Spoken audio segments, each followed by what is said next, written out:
Oh no! Why is she crying? Should we go check on her? You know, just in case she's thinking of doing something stupid. I'd leave her be. The warriors of the Flower Feather clan are a proud bunch who never show their vulnerability in public, even if they've gone wingless. Oh, Chasca? Good to see you again, Traveler and Paimon. Before we carry on, let's get a little further away before Coya notices us.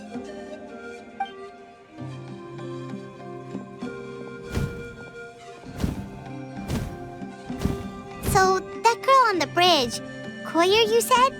Should she really be on her own right now? With the mental state she's in, it just seems risky. Don't worry. That's exactly why I'm here. Elder Allpa sent me to keep an eye on her. If she does attempt the unthinkable, I'll swoop in and catch her. I doubt it'll come to that, though.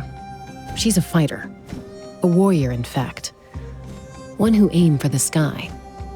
However despondent she might feel now, I'm confident she'll get through it. Well, in the Flower Feather clan, there's an elite flying squad made up of Qucusaurus riders. But it's an extremely selective squad. To become a rider, you need to undergo a trial where you not only demonstrate mastery of the relevant skills, but also win the approval of the Qucusaurus. Very few candidates make it through the process. Coya has spent years training for her most recent attempt, but unfortunately she didn't pass. So it's not hard to see why she's so upset. Sometimes, after multiple failed attempts to pass the flying tests and win the Qucusaurus' approval, people get so disheartened that they give up on their dream to soar the skies. They resolve to quit trying for good. We call those people the wingless. Do they get expelled from the tribe? What? No, of course not. They're still prized warriors. We have a saying, just as the Qucusaur treasures every feather on its body, so the tribe treasures each one of its children. This hits even harder in the wake of the war. All of our young warriors carry the future of our tribe on their shoulders. Besides, every Qucusaur falls from its nest before it learns to fly. It's practically a rite of passage. Likewise for the wingless, we always hold out hope that one day, when they're ready, they'll rekindle their dreams and keep trying. Until then, all we can do is quietly watch over them from a distance. Just like I'm doing now. Ah, okay. Paimon hopes she'll get back on her feet soon. Well, from the sound of her whistling, her confidence has been seriously shaken. No Qucusaur is going to respond to a call that sounds like that.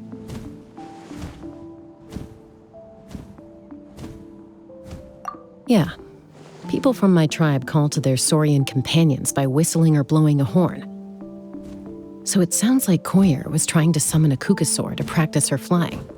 But the Qucusaurus are an even prouder bunch than our warriors. They would never respond to a lackluster whistle like that. First she failed the trial, and now she's struggling to even summon a Qucusaur. That's only going to hurt her confidence further. And getting trapped in that vicious circle is the kind of thing that'll make people go wingless. Surely there must be something we can do to help. That's very kind of you. Coya's flying skills are up to par, but mentally she's stuck in a rut. If she wants to return to the sky, she has to overcome that for herself. I'm going to lay low nearby, just in case she takes a turn for the worse. Let me give you a tour around the tribe once this is all over.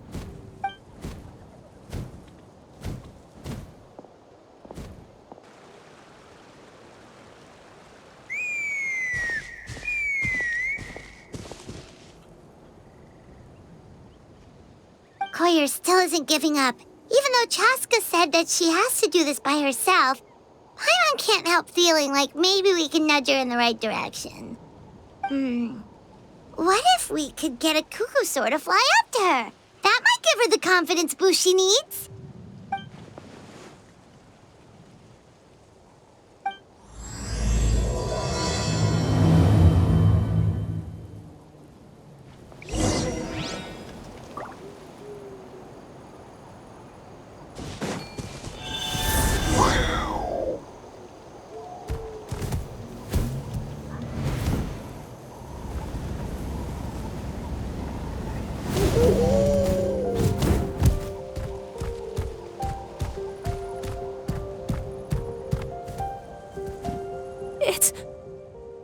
It's a Qucusaurus! Oh my gosh! Is this really happening? I did it! I summoned one! I was beginning to think you'd all given up on me completely. Thank you. Oh, thank you. Excuse me? Would you mind if we did some flying practice together? Right now? I think I know where I went wrong in the test now. I need to maintain a higher speed on my turns. So I just gotta practice my bell tail slides and split S maneuvers.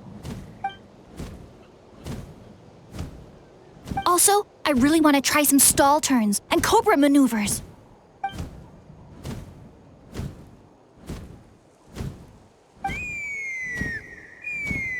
Huh? That sounded like a whistle.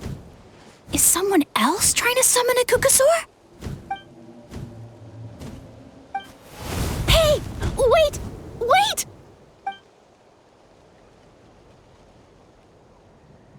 Do you think Coya's feeling better now? Let's go back to that bridge and check.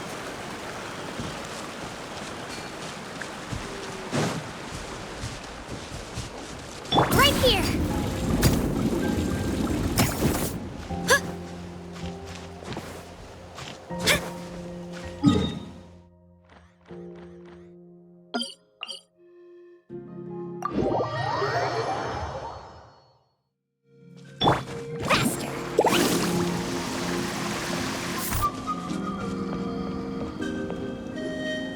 Chasca! I summoned a Qucusaurus! They do still respond to me after all! Although, unfortunately, someone else summoned it away again before I had a chance to go for a flight. Oh, really? That is unfortunate. But if you can do it once, you can do it again. Keep at it, and you'll pass the trial eventually. You're right. You know, I almost thought about giving up, but I'm glad I didn't. Hey, Chasca, how's Coya doing? Huh? Who are you? And how do you know my name? These are my, friends. The Traveler and Paimon. You came up in conversation the other day because I was telling them about up-and-coming warriors in our tribe. Oh, the Traveler, huh? So that's you. What do you mean up-and-coming? I'm closer to being wingless than I am to passing the trial. Anyway, we haven't met before, have we? You look so familiar somehow. Maybe you saw him in the stadium? Or anywhere, really. He's been all over Natlan lately, so it's not surprising that you've seen him around. If you say so. Coya, Chasca.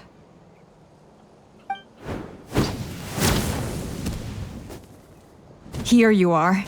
I've been looking everywhere for you two. Oh, Elder Allpa! What's the matter? I thought I should tell you myself. We're going to redo the flying trials. Redo them? How come? This is so unexpected. And I can't believe you came out here just to tell us that in person.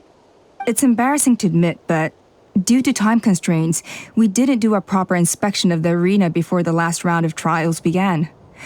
Then we started to notice many candidates performing worse than expected. So we redid the inspection afterwards and found a number of issues which likely impacted candidate performance. This was entirely our mistake, and I apologize unreservedly. I know it doesn't make up for it, but I thought bringing you this message in person was the least I could do. Oh, okay. Chasca, these people you're with, are they the Traveler and Paimon? Huh? You've heard of us? I have indeed. Gathering intel is an essential part of being a warrior. Plus, you've already made quite a name for yourself in Natlan. Actually, I've been meaning to invite you to enjoy our tribe's hospitality for some time. Hospitality? Oh, that includes food, right? Of course it does. If you let us host you, you'll be treated quite lavishly.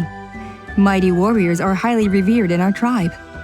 Besides, we still owe you for your help during the war. Without you, we would have suffered far worse at the hands of the Abyss. So I like the chance to show you our gratitude on behalf of the whole tribe. Mighty warriors, plural? So Paimon counts too? Paimon's starting to like you a lot. That should go without saying. Your flying skills are the envy of our tribe. The Flower Feather clan seems like a really nice bunch of people. We definitely need to take her up on this offer.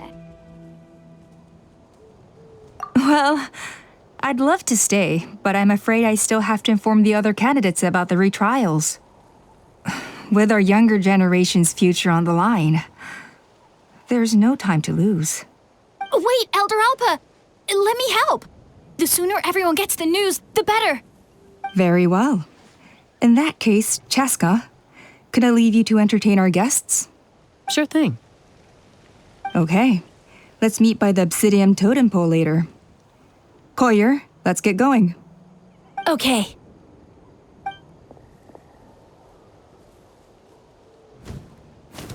All right, they're out of earshot. I'm just gonna come out and ask. That Qucusaurus who responded to Coya's call, that was your doing, wasn't it? I grew up with these creatures. I could tell something was off the second I saw it. His whole demeanor seemed less like a Qucusaurus and more like, well, you. So I figure you must have been pulling the strings somehow. He looked very flustered when Coya asked for a ride, so I whistled to give him a chance to escape. And judging by the look on your face, that was a welcome intervention, huh? It's all right. If you'd rather your hidden talents remain hidden, I respect that. I won't press you for answers, and I'll keep my speculations to myself. You're the kind of person I'd still trust even if you had superpowers. I know you'd use them for good. I think the ends justify the means in this case. She just lacked confidence, and you helped her resolve her internal conflict. If you hadn't intervened, I likely would have gotten my mom to help out instead. Although, having said that, there's a small chance she might have recognized her and seen through the whole thing. That would have done more harm than good. Yeah. Anyway, if you're free now, how about I give you that tour I promised?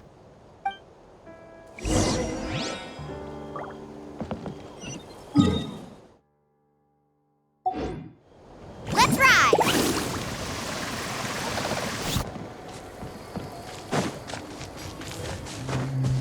Off we go.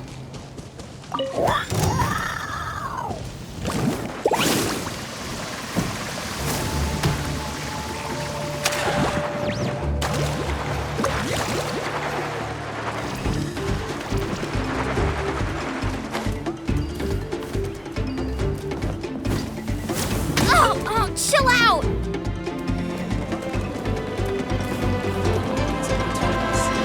I just know this influence I had.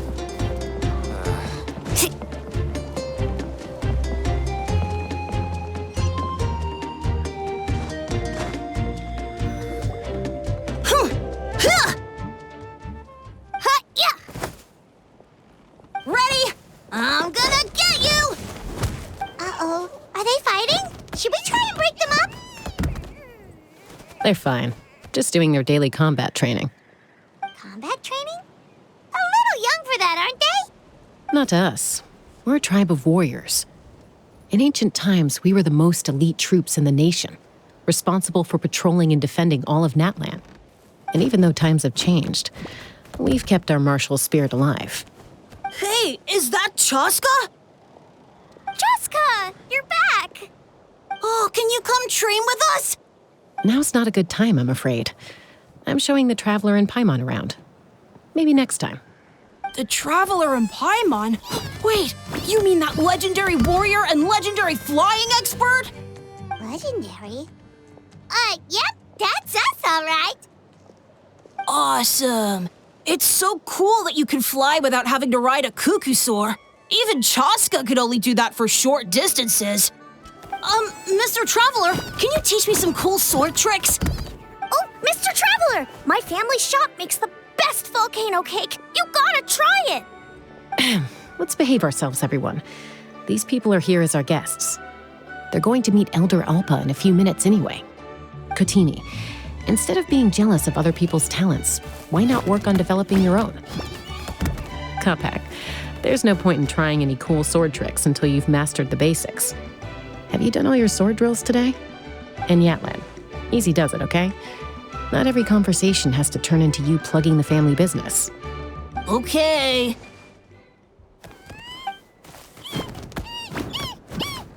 Sorry about those kids. They just got overexcited when they heard your name. Hope it didn't bother you too much. This is a volcano cake that Natlan forced into my hands. She said to think of it as an apology gift. Whoa, it smells amazing! Traveler, you want some? That's good. Natlan will be thrilled. By the way, Chasca, those kids really adore you. You're way better with them than Paimon expected. Paimon figured you'd be more... aloof, maybe? Aloof, huh? Well, to be fair, there was a period when I was like that. Around the time when I first joined the tribe. But it's a terrible attitude to have as a peacemaker. It tends to turn situations that could have had a peaceful resolution into a stalemate that can only be resolved by force.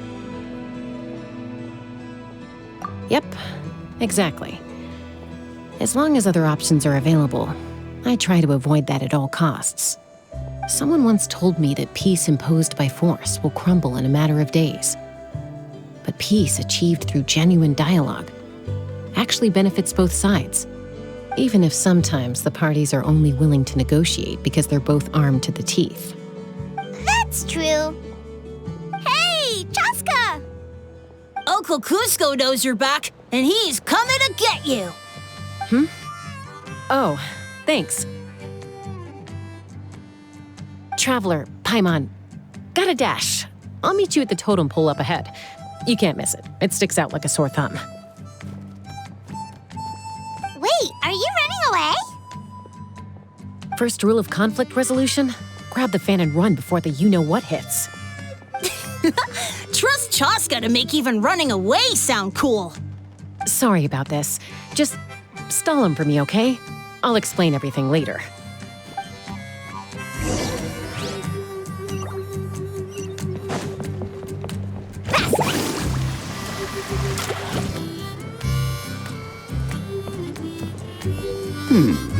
A golden-haired outlander and a white flying object. You must be the Traveler and Paimon.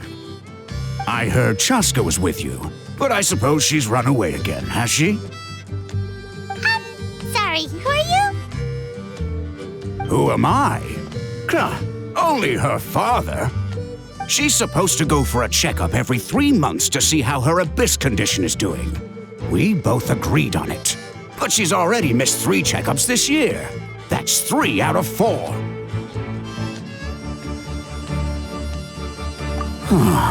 Yes, she got exposed to abyssal energy as a young child. Then her birth parents abandoned her. It's lucky those wild Qucusaurus found her when they did, or she wouldn't have made it.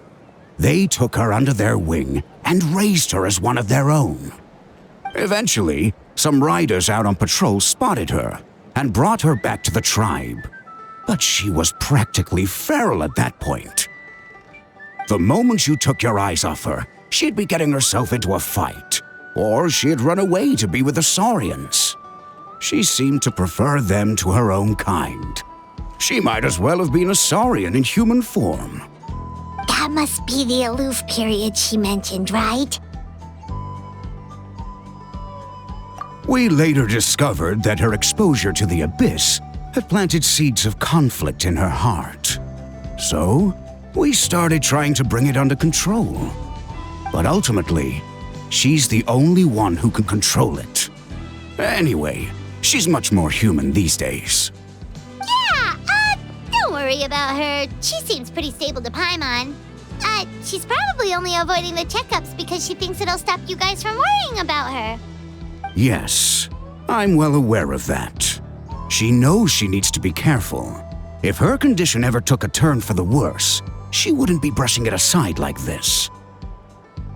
It's just, every checkup she's been to, they find new cuts and bruises. Nothing to do with the Abyss, of course. Oh no, that's all fine. The problem with her is, she's her own worst enemy. She's been living dangerously again, I'm sure of it. That's why she's avoiding the checkups. She wants to hide it from us. Yeah, Paimon can see her doing that. Oh. In the past, she always had Koichi to keep an eye on her. Now Koichi's gone, and I don't want to lose another daughter. Chasca's been increasingly reckless since Koichi passed. It's like she's trying to make up for it somehow. Next time you see her, please tell her to be careful for me. Even if she doesn't want to hear it. If she doesn't want to do these checkups anymore, that's fine. I just want her to stop putting herself in harm's way.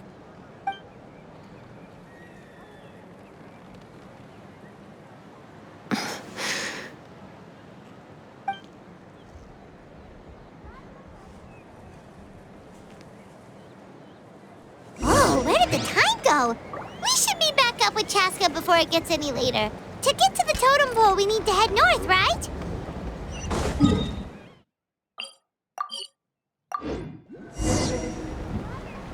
Off we go. Hey, Chasca. Hey, Allpa. It's all right. I bet my dad talked your heads off, huh? What did he say?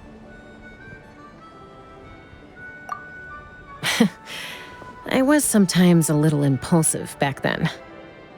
That's putting it mildly. The memories. It feels like it was only yesterday when we brought you back and had Cusco and his family take you in. Back then, no one imagined this feral child would grow up to be the strongest warrior of the Flower Feather clan. Huh? You were the one that brought Chasca back to the tribe? That's right. Elder Allpa was already a veteran rider by then. She spotted me while patrolling from the skies and tracked down my Qucusaur mom. Mom agreed it was time I tried to re-enter human society.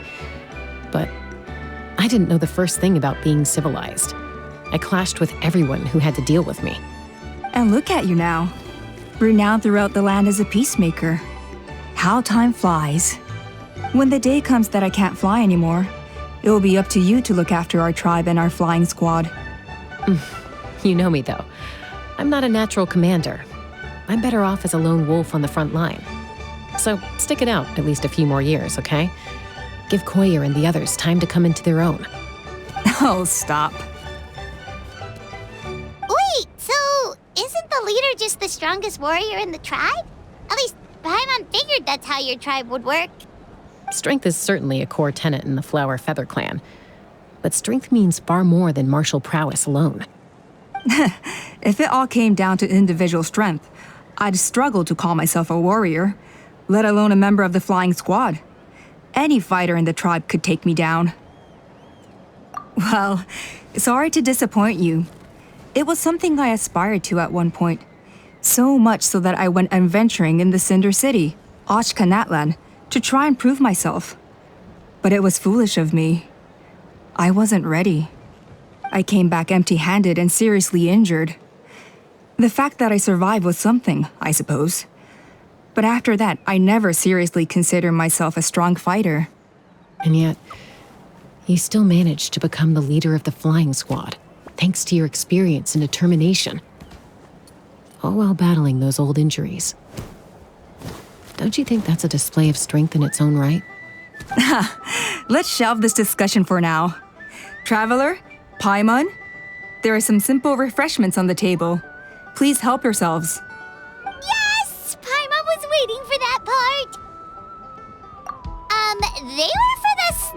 stomach. The refreshment stomach still has plenty of space.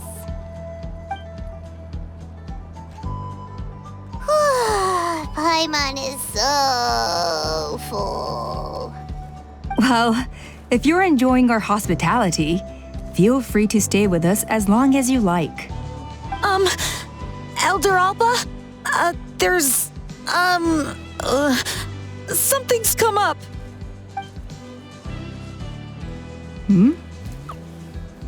What happened? Is it serious? Shall I deal with it? It's... Some merchants showed up, not from our tribe. They said they're here to discuss some potential collaboration with us. Why now? This is terrible timing. There are a few wingless that we haven't managed to reach yet, and we still haven't inspected the retrial arena. Let me handle the other errands while you meet with the merchants. You shouldn't be trying to do everything at your age. You should help too. Seems only fair after all that food we ate. Huh. Well, much obliged. Chasca, the remaining wingless are all people you know. Let's see. Pishika now manages the floating target balloons. Waska's probably still addicted to eyes on the feathered prize, and Junon spends her days up on the flying platform, staring at the Cinder City.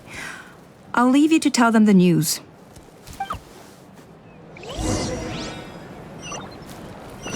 Need a surfboard?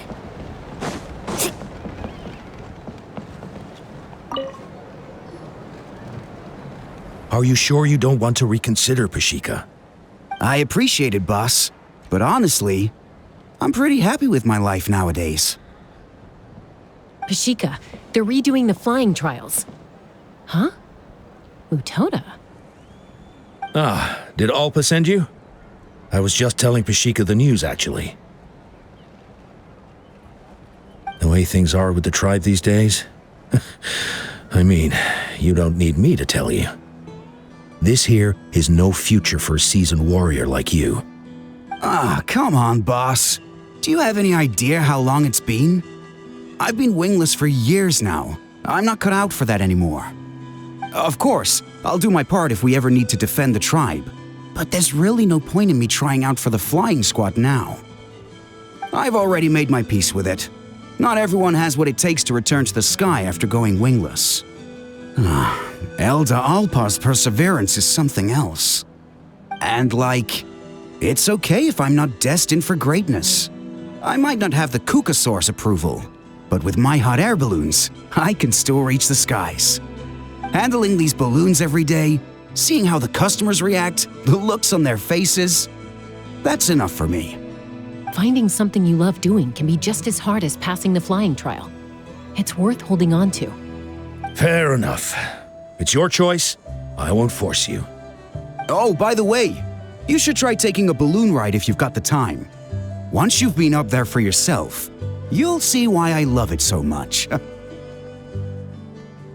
No problem. If you ever want to give it a try, you know where to find me.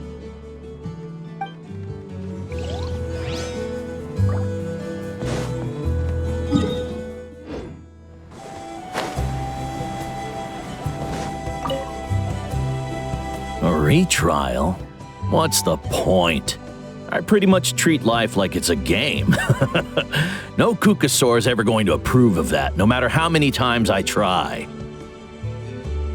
Waskar, I can assure you, Qucusaurus wouldn't judge you for something like that. Well, they must be judging me for something.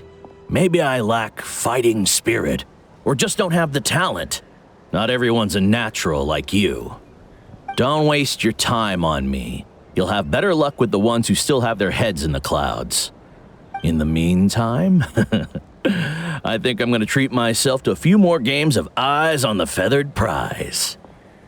Yeesh, there's wingless, then there's being a total lost cause. You used to be a fierce warrior, actually. But fighting spirit alone won't win you the Qucusaurus approval. Are all Qucusaurs so strict? The ones in floating target balloons and Eyes on the Feathered Prize seem pretty chilled out. It's one thing to hang out and have fun, but quite another to take to the skies with a human life on your back. Giving a ride to someone who's unqualified endangers not only the rider, but also the Qucusaur themselves. If the writer makes a mistake, they both suffer the consequences. So we have a mutual understanding with the Qucusaurus. If someone isn't up to standard, we have to reject them. Even if it means breaking their hearts.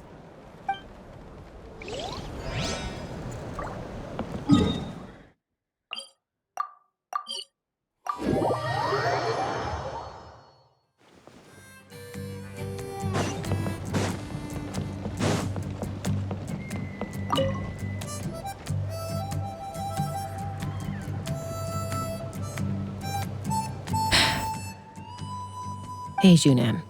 Gazing out at Natlan again, huh? Chasca? What are you doing here? Is something up?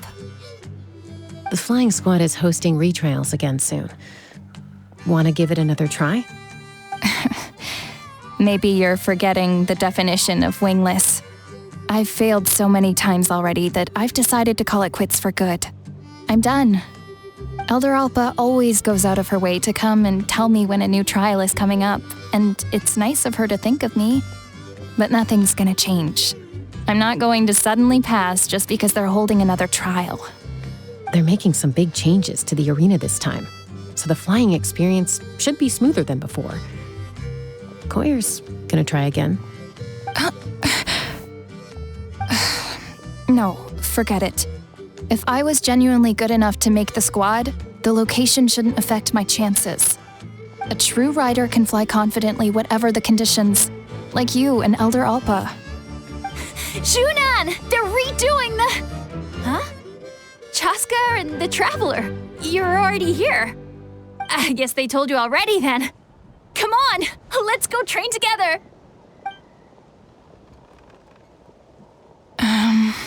I'm gonna sit this one out. What? Why? But you've always looked up to Elder Allpa.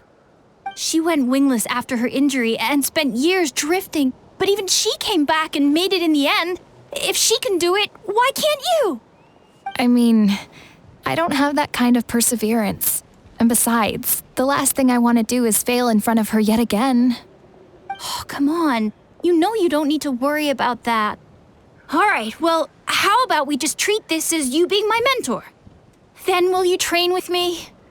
I mean... Enough umming and ahhing. Let's just get up in the air and figure it out as we go. Wait, hold on, slow down. I can't keep up. Well, that's one way to do it. They've been best friends since they were kids. If anyone knows how to get Xilonen out of a rut, it's Coya. You helped Coya deal with her internal conflict, and now she's done the same for someone else. You know, people often talk about how one conflict leads to another and so on. But sometimes in life, things spiral in a good direction instead.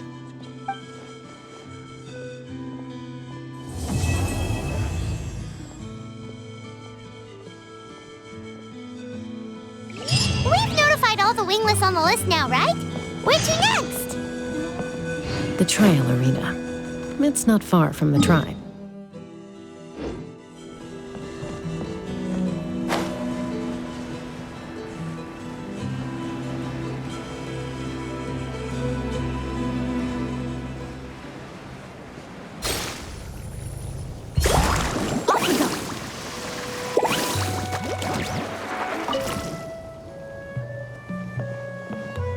Oh, hey there, Chasca. Did Elder Allpa send you? Yeah, she's got other things on her plate right now. How are things looking here? Well, the inspection revealed numerous blockages all over the trial arena. It looks like they're the result of ley line disorders caused by repeat abyss invasions. Theoretically, we just need to clear those obstacles, and the arena will fill up with gaseous phlogiston again. But that's proving difficult to achieve in practice, for all sorts of reasons. Why don't you head on down and check things out for yourself? Feel free to ask the staff for more details.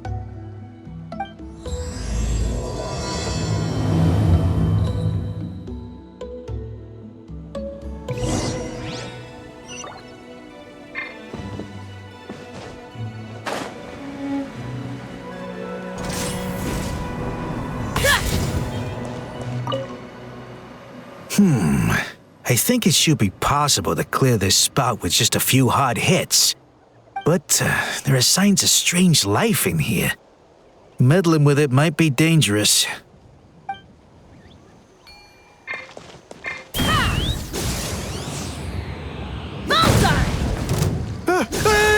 Monsters!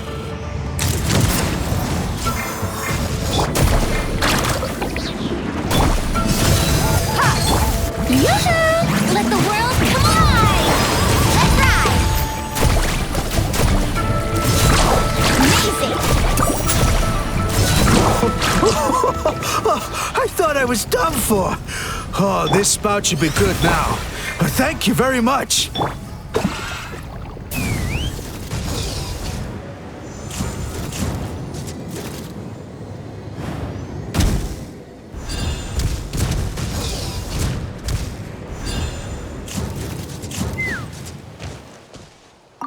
How strange.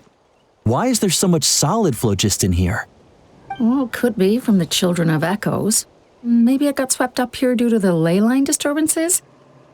And I did see those strange markings on the cliff. I can't think of a way to resolve this. Short of going all the way to the Children of Echoes to borrow it to Petlisaur.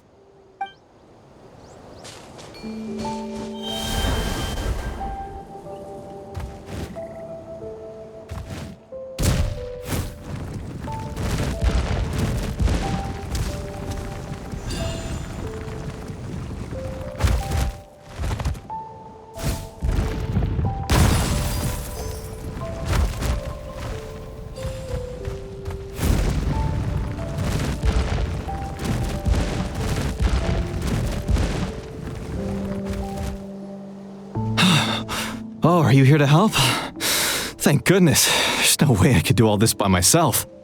So the blockage here has to be cleared using a special bomb, but carrying explosives up that steep slope would be a recipe for disaster.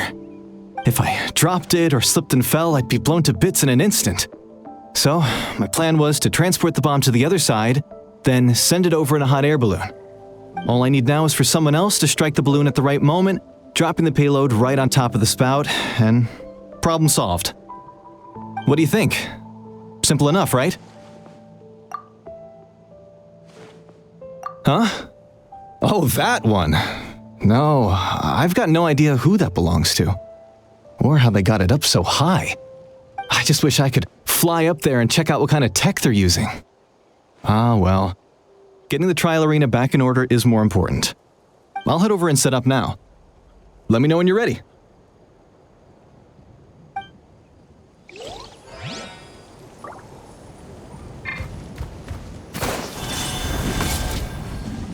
All right, get ready.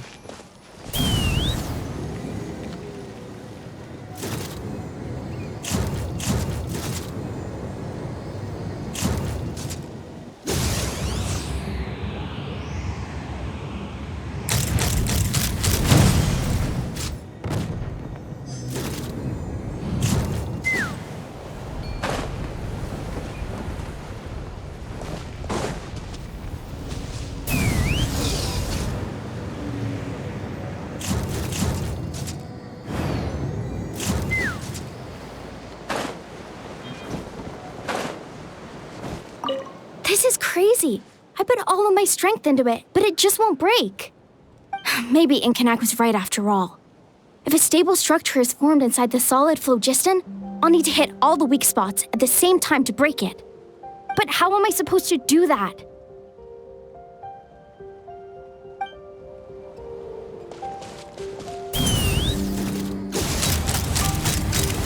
The gaseous phlogiston is being replenished.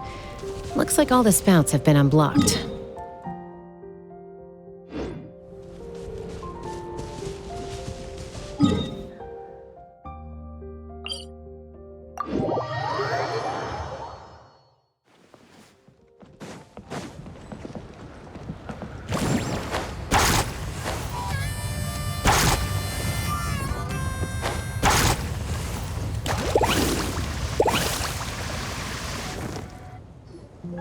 Wow, you took care of everything in no time at all. Incredible work. Now we just have to wait until the gaseous phlogiston is fully replenished. Then we can kick off the retrials. Actually, Inkanak, I'd like to do a test flight first, just to make sure we're not missing anything. Could you arrange that for me? Huh? But you only just finished getting the arena ready. There could still be other hazards we're unaware of. All the more reason to have me test it out. Think of it as another inspection. I guess you're right. With your flying skills, you won't be in any serious danger, even if there are hazards we overlooked. The conditions in this area seem a little unstable, but a test flight is the only way to catch any lingering issues. All right, I'll get things set up for you. Just let me know when you're ready.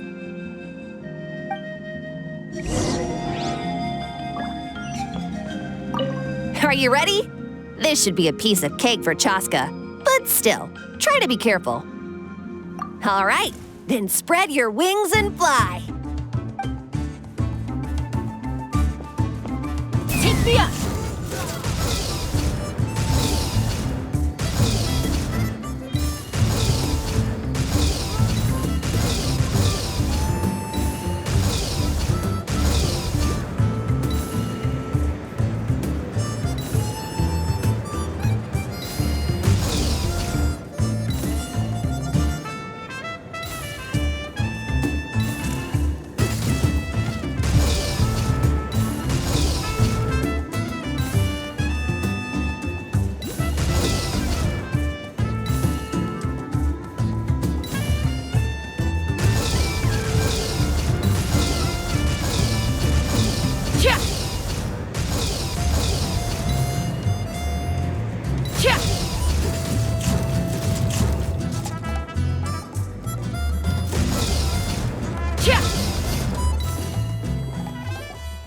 That was amazing. Paimon couldn't take her eyes off you. No, nothing major. Give it a few days, and we should be able to conduct the trials. Help! Help me! You're from the Flower Feather clan, right? Please, come quick, you've got to help us! Catch your breath first. What's the situation? We got attacked by a Qucusaur. My friends are still stranded in the middle of the road with the goods we were transporting.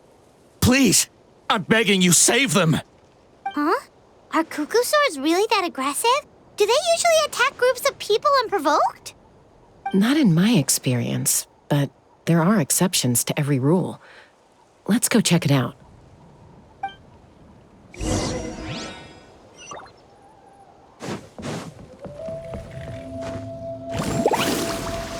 Ouch! I've never seen such an aggressive...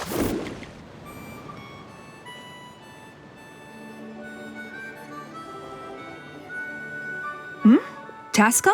Traveler? This is a surprise. Elder Allpa? Huh. So, where's this aggressive Qucusaur we've heard about? Already flew away.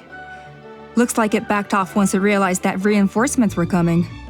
So why do you think it attacked these people in the first place? Was it after the food? No. These merchants are even transporting food. Ah! Thank goodness! The phlogiston wings are intact! Phlogiston wings. Thank you so much for coming to our rescue. These phlogiston wings are our most prized goods. If anything happened to them, it would ruin us. Wait a minute. Are you the merchants that were looking to collaborate with us? Wormy told me about you. Yeah, that's us. So I take it you're Elder Allpa? I am. You must be exhausted from your journey, not to mention shaking up from the attack. Let me bring you back to our tribe to rest.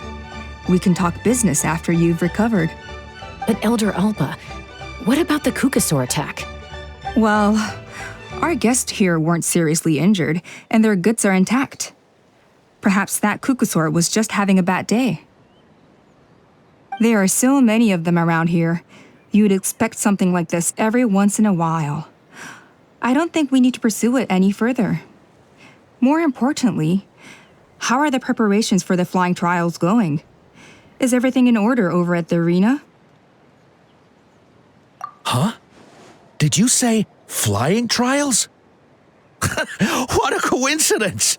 Sounds like a perfect use case for our phlogiston wings. You'll be pleasantly surprised by what they can do. Oh, really? Now I'm intrigued. Well then, let's forget all about this Qucusaur attack for now. We have some serious business to discuss.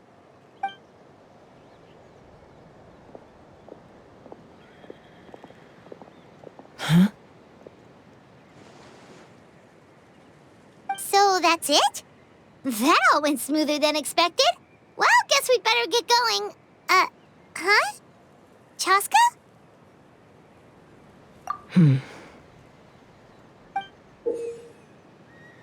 A blood-stained feather.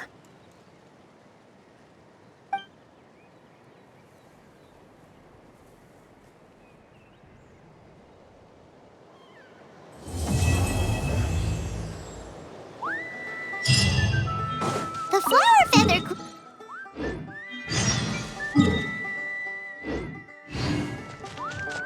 Carbon waves.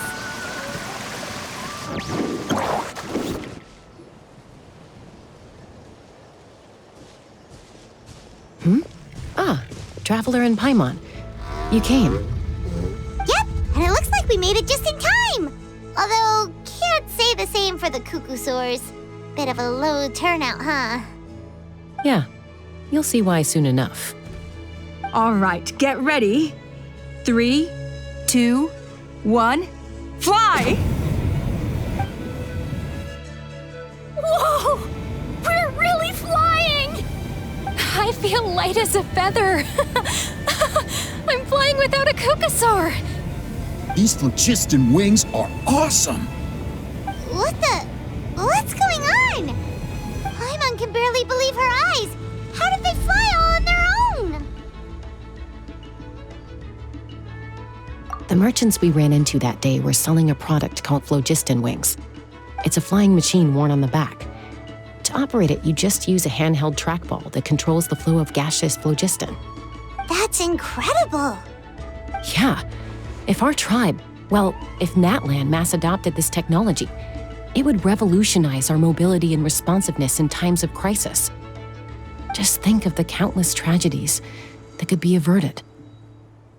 I feel like I'm dreaming. Did I really just fly on my own without the help of a Qucusaur? You'd better believe it. Plus, you just passed a flying trial. Right, Elder Allpa? Elder Allpa? Should this really count as a pass if we did the trial using phlogiston wings? Why not? The scoring rubric is about flying performance. It doesn't specifically say you have to ride a Qucusaur, does it? Yeah, maybe, but I mean, even Chasca had to ride a Qucusaur in a trial, right? And the whole point of the trial is to test both your flying technique and your ability to work with a Saurian companion. Well, if we can fly by ourselves, maybe we don't need to test the ladder anymore. Chasca, Traveler, what are your thoughts on this new invention?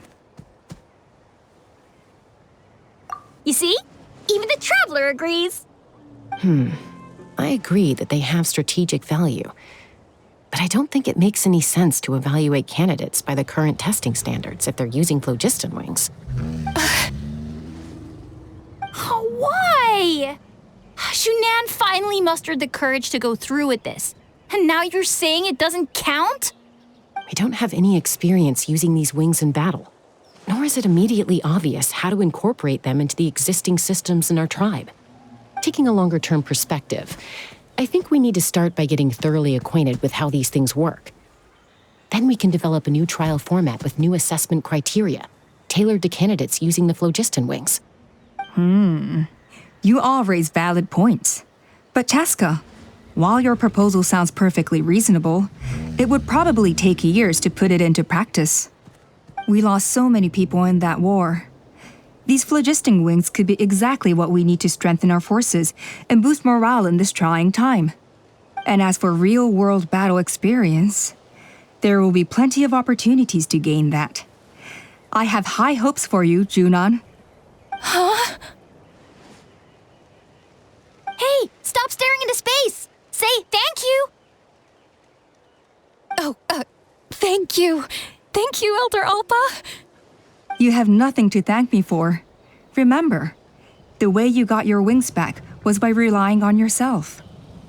Oh, Elder Allpa! Bad news! Qucusaurus are attacking the merchants again! Again?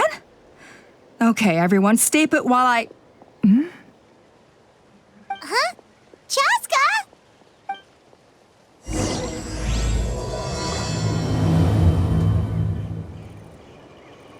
Why did Chasca rush off like that? And then Elder Allpa...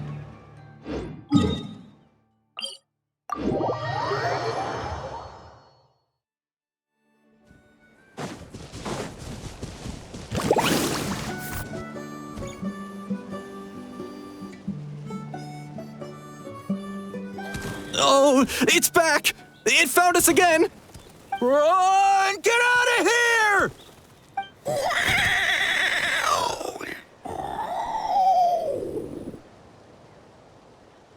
Curses! She's really riled up this time. Hey! Stop running! We'll never outrun a creature with wings! Get back here and let's fight!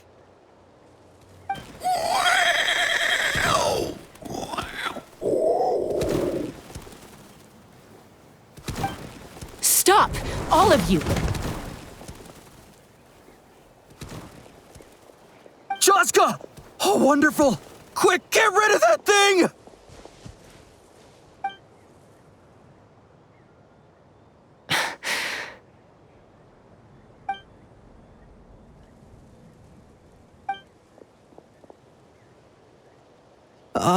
What's going on? Why isn't she doing anything? So it really is you, sister. Wait, sister? That Qucusaurus is Chasca's sister?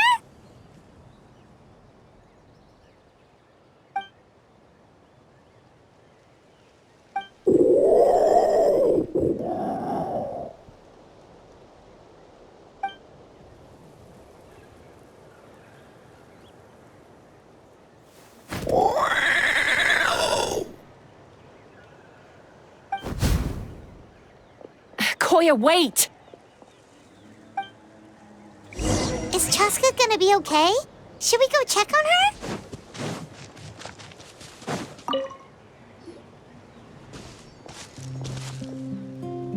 Chasca, are you okay? I'm fine. Sorry for making you worry.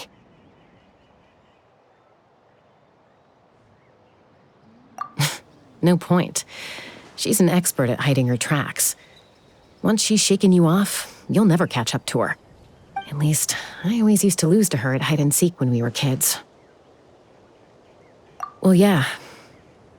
You know I was raised by Qucusaurus. Anyway, she and I grew up in the nest together. Her name's Coya, and she's my big sister. We played together all the time, chasing each other through treetops or mountaintops. It felt like it would go on that way forever. Until the day I was sent back to live with the humans. Not all Qucusaurs are friendly towards people. Coya, for instance, she's fine with me because we grew up around each other, but she's not fond of other humans. When Mom decided to send me away, Coya strongly protested, and after I left, she became more and more reluctant to interact with humans. Maybe she thinks that humans stole you away from her. It's a possibility, but in any case, we still stayed best friends at first. I had a hard time adjusting to life in the tribe. So whenever something went wrong, I'd run off into the wild and vent to Coya. Ah, so that's what Uncle Cusco was talking about. He said you seemed to prefer hanging out with saurians to your own kind back then.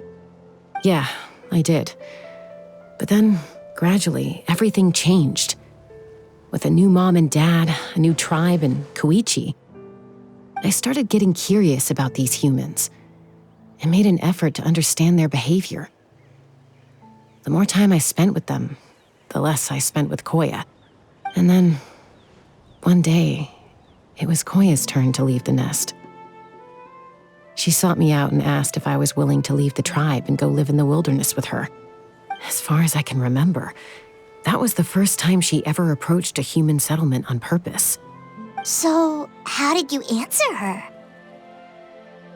Well, I wouldn't be standing here talking to you if I'd said yes. No, I was torn. On the one hand, I'd already made up my mind to embrace my new family and accept my human identity. But I also knew that Coya wasn't a fan of humans, and I didn't want to disappoint her. She took my hesitation as an answer. She saw it as a personal betrayal, threw a huge fit, and then flew off. We hadn't seen each other since, well, until today. Not for a lack of trying, though. I tried asking Mom where Koya's new nest was so I could talk things out with her. But Coya had already asked Mom not to tell me where she'd moved to. It must be hard for Mom, being stuck between her two daughters. So I didn't press the issue. And I didn't go looking for her. If things carry on like this, I need to make sure I find her before anyone else, even if she doesn't want to see me. For now, let's bring the wounded back to the tribe and see what Mutota and Elder Allpa have in mind.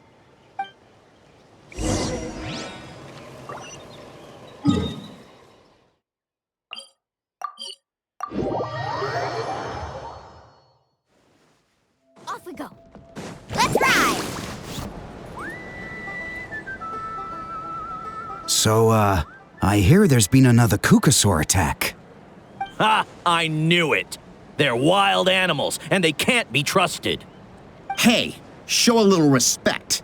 The Qucusaurs are our partners. Maybe in the flying squad, but they don't give a hoot about the rest of us. Well, now that we have the phlogiston wings, do we even need the Qucusaurs anymore? Are you kidding? How are we supposed to protect our tribe without them? I didn't mean it like that. Huh? Protect our tribe? Or are you just scared that your precious flying squad will lose its prestigious position? You take that back! Things are changing so quickly. Chasca, there's a conflict emerging there. Aren't you going to nip it in the bud? The whole tribe's talking about this now. Breaking up a single fight won't solve anything. The real source of conflict here is the phlogiston wings, and what happened with Coya. On any other day, people would just brush this attack aside. After all, clashes between wild Qucusaurs and humans are no more common than those between people. But now that the phlogiston wings have entered the equation, it's sparked a debate over whether our tribe needs the Qucusaurs at all. I worry that we risk repeating the mistakes of the Cinder City. Back then, Lord Ochkon's hatred of the Saurians nearly destroyed the peace forged by the Pyro Archon. Chasca, to prevent things from deteriorating further, I'd like to task you with restoring peace to the tribe. I will. Traveler, you've already done so much for Natlan, and the Flower Feather clan has no right to ask more of you. But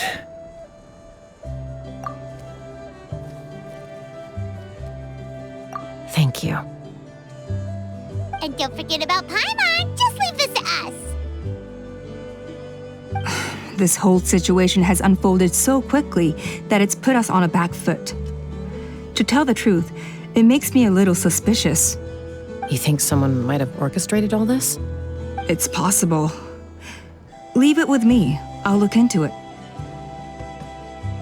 Also, Chasca, could you try to keep a low profile while you're out there digging around? We don't want to give our hand away. I'll do my best. Okay, so where should we start? This all began with Koya's attacks. If we can find out what led her to do it, that should give us something to work with. Unlikely. Given how she reacted when I showed up, I don't think she's forgiven me. If you want to resolve a conflict through dialogue, sometimes you need a third-party facilitator. Let's go see my mom.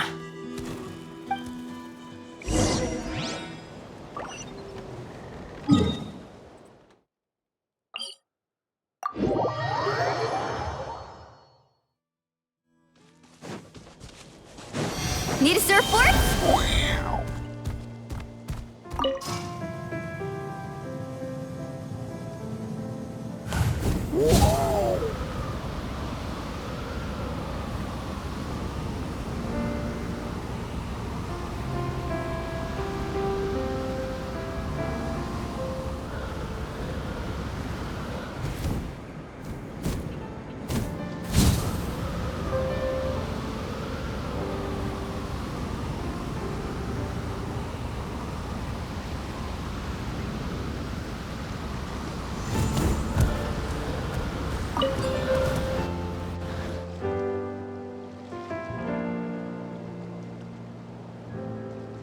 Wow, so this is where you used to live as a child?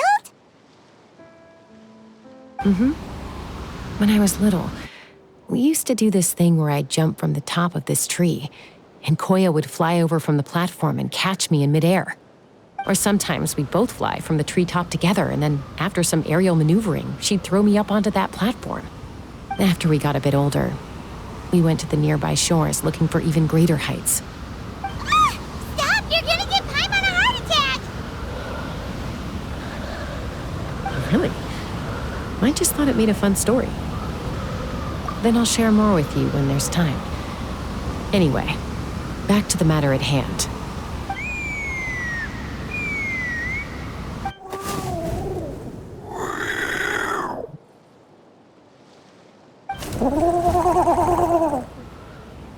Hey, Mama Bird, I'm back. My last visit was only a week ago, wasn't it? See? I visit you more than I visit Papa Cusco. I brought a couple of friends with me. These are the Traveler and Paimon. Traveler, Paimon, this is my mom. Her name is Chimpu. In the human tongue, anyway.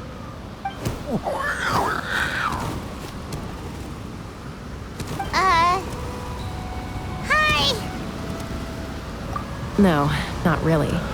I don't speak it as such, but I can sort of get the gist. Although only with Mom and Coya, since I spent my formative years with them. Even then, it's basically a best guess based on their sounds, body language, and expressions. Seems to work about 9 times out of 10, anyway. As for whether Mom understands me, I can't always tell. But somehow we still manage to communicate. Call it the family bond, I guess.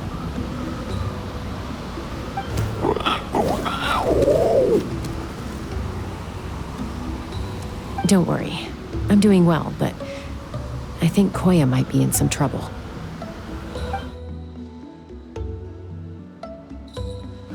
I know she's never been a fan of humans, but she's never deliberately attacked them before either. What's behind this sudden change? Does, Auntie Chimpu know anything? Doesn't look like it. Coya hasn't visited her in a long time. Then, could you please tell me where she's living nowadays? I really need to talk to her. If this animosity between her and the tribe continues, then the next time there's an incident, I don't know if I'll make it there in time.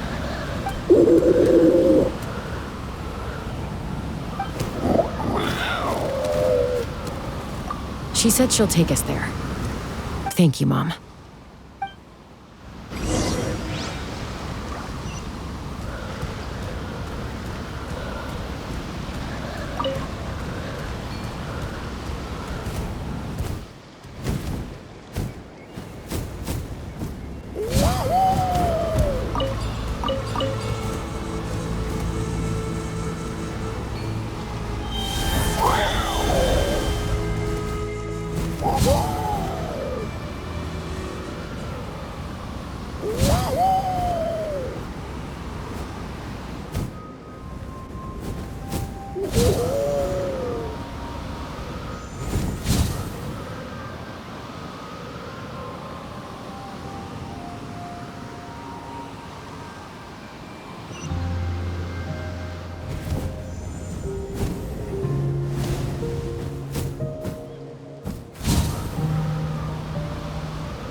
really remote location.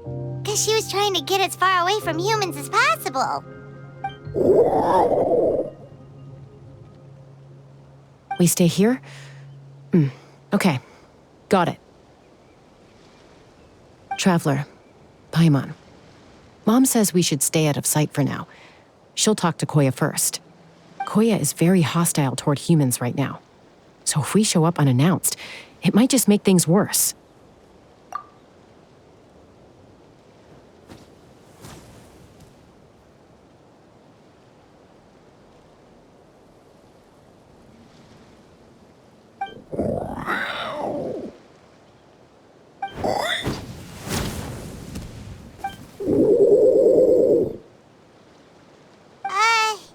Any idea what they're saying? Sounds like things are more complicated than I imagined. There's evidence in this area suggesting that Coya might have been the victim of a human attack.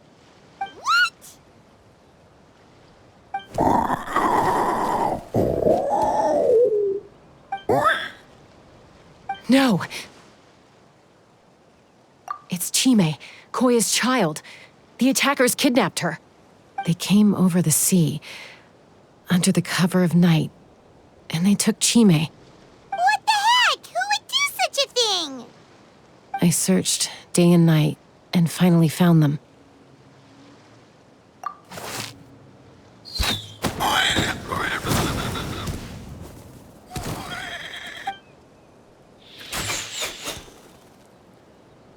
Oh, yeah! T'Pol's contraption is working like a charm! Got her in one! Hey, there's another one! Wait, is that the one that got away last time? Who cares? Just get them all. T'Pol pays us per catch.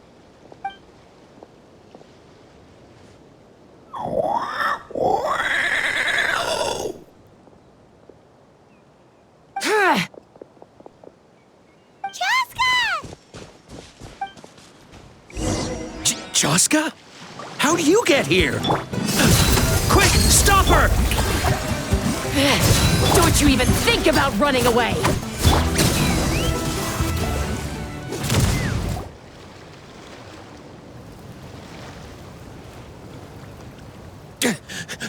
Don't come any closer, or I'll...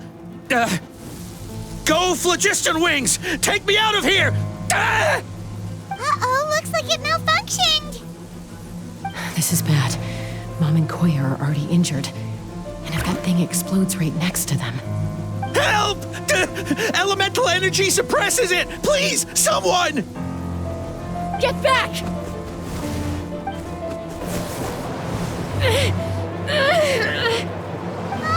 It's still going, and it's getting worse. Guess we need a more permanent solution. All right then.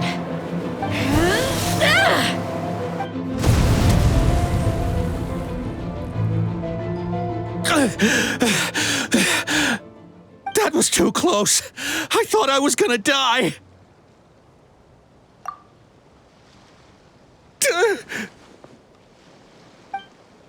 Answer us honestly. Were you the ones who attacked Coya before?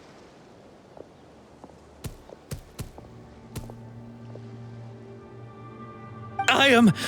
No, it was...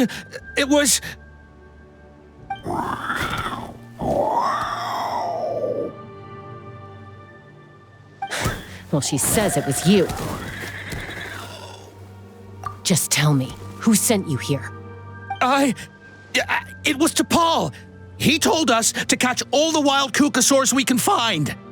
And he also said that this Qucusaur has become a thorn in his side, so he needs dealing with urgently. T'Pol? Huh. Sounds familiar. But where from? Well, he tends to send his orders in writing. He pretty much never communicates with us in person. When he does, he wears a mask to hide his face. And whenever we trade Qucusaurs for Phlogiston Wings, we deal with his henchmen. So you didn't even make those wings? All we did was slap some labels on them and transport them over here, to make them look like they're imported. To make it harder to trace their origins. I don't know. Honest! Well, that's mighty convenient, huh? What about if I held a gun to your head? Would that change your answer? No need. I'm sorry. I'll tell you everything I know. T'Pol doesn't tell us much, but he always stresses that he wants them alive. So that gives us some clues. This is just a best guess, of course, but we suspect that the gaseous phlogiston stored in the trackballs is drawn directly from the Qucusaurus. What?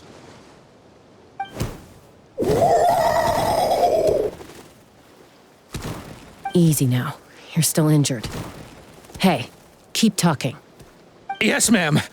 So, the gaseous phlogiston has to be highly refined in order to power the phlogiston wings. The slightest imperfection can have disastrous consequences, as you just witnessed. But the Qucusaurs have a natural ability to process gaseous phlogiston. So, if you use them as an intermediary, then...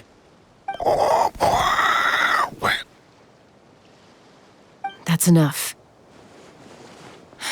So the Qucusaurus you took, where are they now? T'Pol should have them. But no one knows where he's based, apart from him and his henchmen. We've tried looking for it ourselves, even followed them a few times. But we always end up losing track of them. Random thought. Maybe they're hiding up in the sky?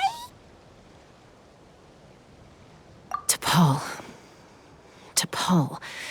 I'm sure I've heard that name. Maybe it was... Chasca, Traveler!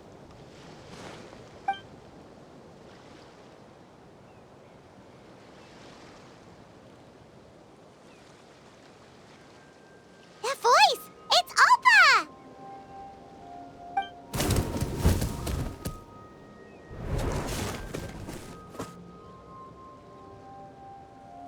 Elder Allpa? What brings you all the way out here? Well, I was patrolling nearby when I heard the sound of an explosion. What's going on?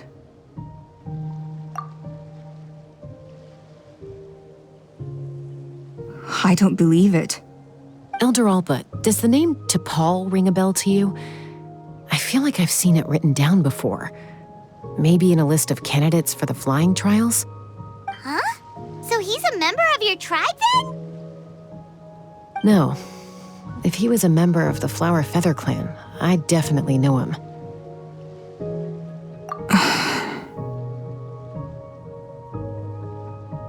Now that you mention it, I do remember a young man from outside our tribe who came to participate in our flying trials once. You were away on a mission at the time, which is probably why you don't remember him. He was a craftsman from the Children of Echoes, but he'd always dreamed of soaring the skies, so he wanted to join our flying squad. The Children of Echoes? That's rare. But despite his best efforts, he unfortunately failed to pass the trial and gain the Qucusaur's approval. In the end, he went wingless and returned dejected to the Children of Echoes. Wingless, huh? Maybe he invented the phlogiston wings to get revenge on the Qucusaurs. Perhaps. Or maybe it's simply his way of dealing with his regrets over his past flying endeavors. Either way, it doesn't excuse his abuse of the Qucusaurs. I'm gonna take these guys back and expose the truth to the tribe. It's time for this conflict to end. Easy, Chasca. Remember what I said about keeping a low profile? The ringleader still hasn't shown himself, and this man's allegation about powering the phlogiston wings with Qucusaurs is only speculation. Bringing these men to the tribe now won't win over any current supporters of the phlogiston wings. In fact, it may even escalate the conflict further. After all, many are mistrustful of the Qucusaurs after recent events. Is that why T'Pol waited until now to try to capture my sister? I don't know. I mean, he did tell us to spread negative rumors about the Qucusaurs and slip some mora to anyone opposed to them, but... But Coya only attacked humans because they stole her child! Nevertheless, we will be hard-pressed to change people's minds while emotions are running high. Unless we have irrefutable evidence. Bravo! My thoughts exactly. In the meantime, leave these men with me. I'll escort them back to the tribe. I'll take the other members of their crew into custody too.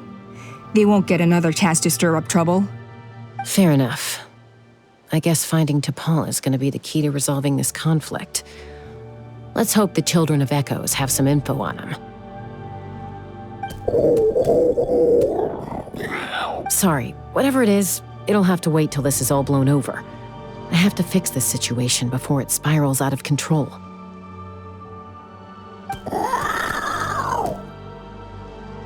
Mom, sis, rest up and get well soon. I gotta fly.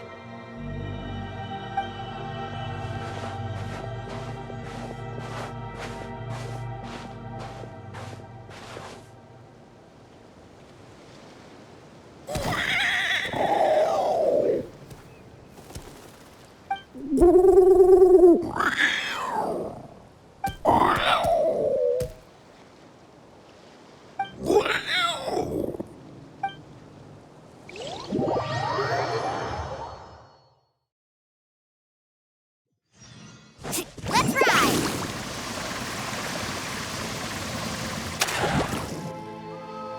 So Allpa says that T'Pol's from the Children of Echoes. But how do we track him down? Just ask around until we find him? Let's start by talking to someone we know. It'll be faster that way. At this time and place, I'll bet the easiest person to find is... Wakey, wakey, Xilonen! Oh, it's you. Okay, give me a second. I'll come down.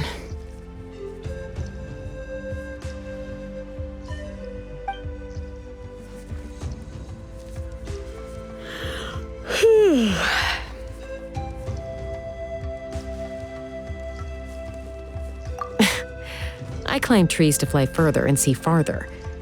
I don't usually stop for a nap. Well, we're not all like you. Always full of energy, even after flying around all day. Yeah. So, you've come all this way and interrupted my precious nap time. Might I inquire as to, why? I'm sorry, Xilonen, but it couldn't wait. Does the name T'Pol mean anything to you? He's a craftsman, apparently. Huh. T'Pol. Yeah, that rings a bell. I think that's Puma's child. Nope, I'm afraid you're a few years too late. Why are you looking for him?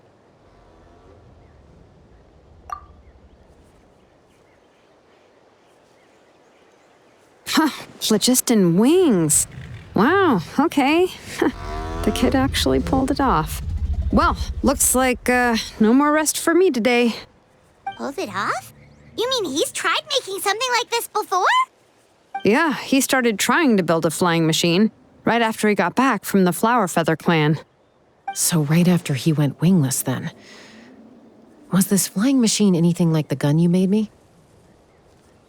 You mean your gun that's harder to tame than the proudest Qucusaur?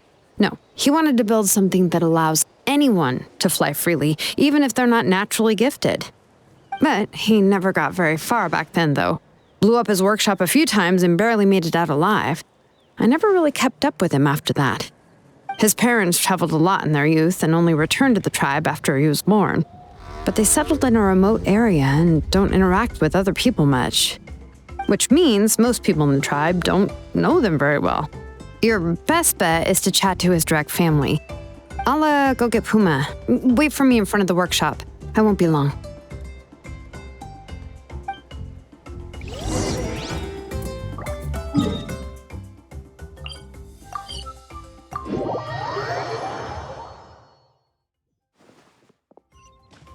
Need a surfboard?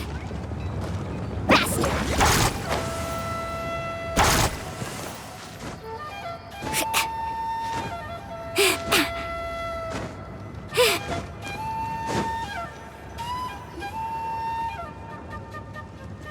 I'm back.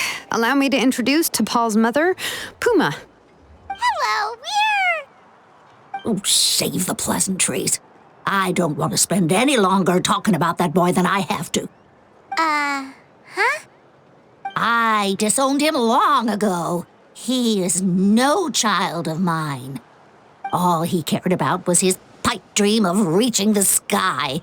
Oh, we tried to talk sense into him, but he was obsessed.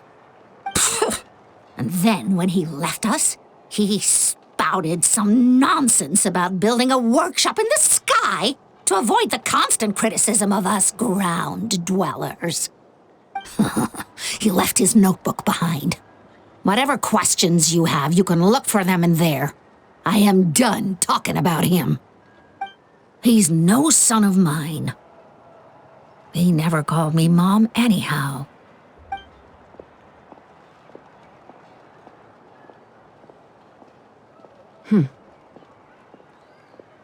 Wow, they've really fallen out. Paimon sure wasn't expecting that. Her husband, T'Pol's father, he passed away recently, and T'Pol didn't even bother to show his face at the funeral. If you ask me, that was probably the final straw for Puma. I'll go keep her company. If there's anything else you need, just come and find me. Thank you. Okay, so this notebook is the only lead we've got now, right? What's in there?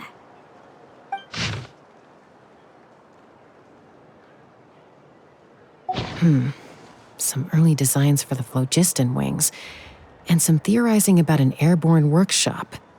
Natlan, the Cinder City. Looks like that's where he got his technological inspiration from. So, was he serious about the workshop in the sky? But that's such a big project for one person. Do we think he actually pulled it off? Oh, yes. The one from the trial arena that was super high up! That balloon has been there for a while, and everyone's been wondering how it got up there, but what if that's the wrong question? What if it started off even higher up, above the clouds and out of view, and it only descended to its current height due to some kind of malfunction? Part of T'Pol's workshop? Seems likely. If T'Pol's base had been hiding above the clouds this whole time, that would definitely explain why Isidore couldn't find it. Paimon totally called it! But how do we get up there? Chasca, can you even fly that high? By myself? Possibly. But with a passenger, no chance. I doubt even phlogiston wings could take you up that high. At least, not without that relic T'Pol mentioned in his notebook. Yeah, and he's probably holding on to it. We'll have to find another way. Nope. That's way beyond Paimon's altitude. Also, would you really expect Paimon to go up there and take on T'Pol by herself? Let's not worry. Just because we can't think of a solution doesn't mean no one else can. I'm not the only flying expert in my tribe, you know. Oh, good point. We should go ask Elder Allpa. And Mutoda. He was quite the flying ace back in the day, too. Let's head back and see what they suggest.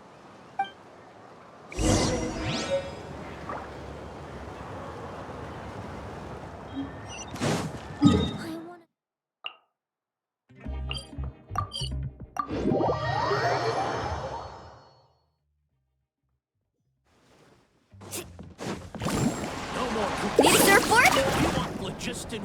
Chasca, you're finally back. Things are getting really tense in the tribe. Have you made any headway with your investigation? Some people even think we arrested the merchants just to support the flying squad and crack down on the phlogiston wings. We found some promising leads, but there's a major obstacle standing between us and the irrefutable evidence we need. A relic from the Cinder City? So Khan's still managing to sow discord, even after all these years. An airborne workshop and a hot air balloon above the trial arena. And that's where you're trying to get to now? Neither phlogiston wings nor a Qucusaurus can take you that high up. Do you really think that's where T'Pol is hiding? You know what? There might just be a way. Really? Do you still remember those spouts in the arena? When they were all blocked, the gaseous phlogiston was trapped and unable to flow. But now, it's flowing freely. If we were to block them up again... You mean all of them except the one at the very top of the arena? To build up the pressure there? Precisely. With all the gaseous phlogiston flowing through one spout, it would create a high-pressure wind current.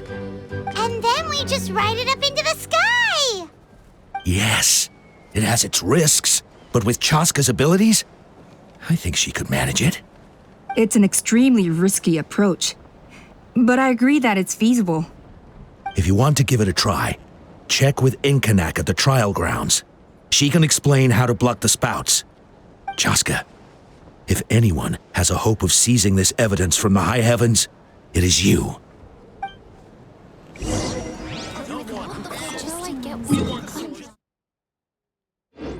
Qucusaurus going a step too far.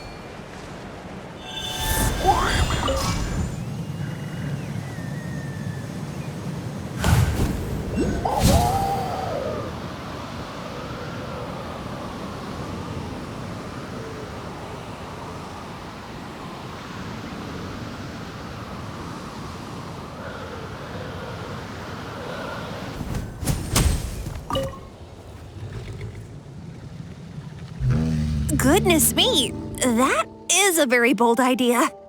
Maybe so, but we have to act fast. What's the quickest way for us to block off the spouts? From a technical perspective, I'd have to advise taking some measurements and carefully planning this out first. But I'm guessing that's not what you want to hear. Then we'll have to take the rough and ready approach. See the solid phlogiston over there? Our prior inspections revealed that some kind of stable structure has formed inside, making it highly damage resistant. It's not without its weak points, but unless they're all struck at the same time, the structural integrity won't be threatened. So, what happens if we do strike them all at once? It'll collapse. Okay, I see where you're going with this. Yeah, you got it. As long as you hit all the weak spots at once from the right angle, the solid phlogiston will fall right on top of the spout and block it up. You're right about rough and ready. Sounds like my kind of plan.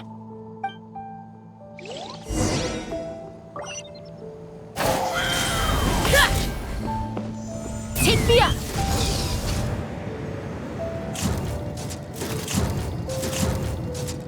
Open fire!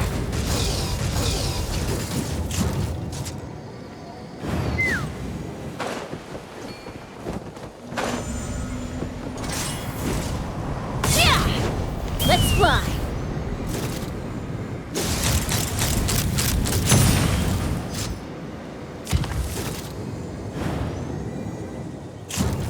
Look! There's a chunk of solid phlogiston right over that spout!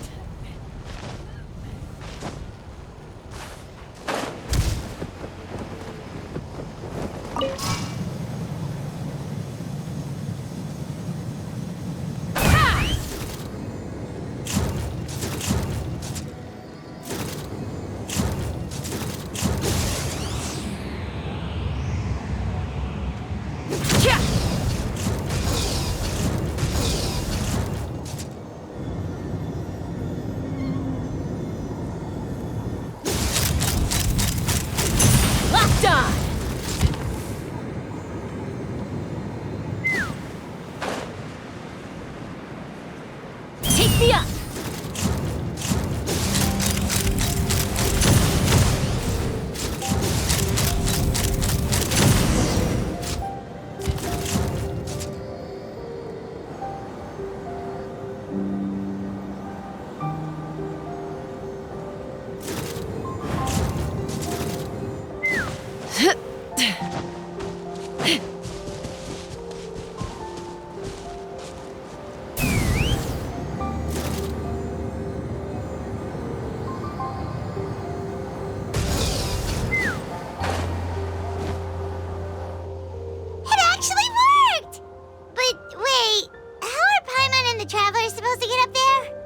Coya can give you a lift.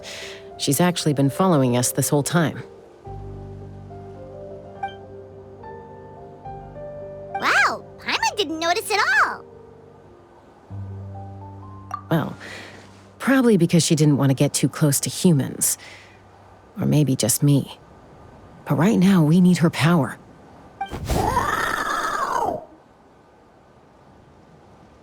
Whoa, you didn't even have to summon her!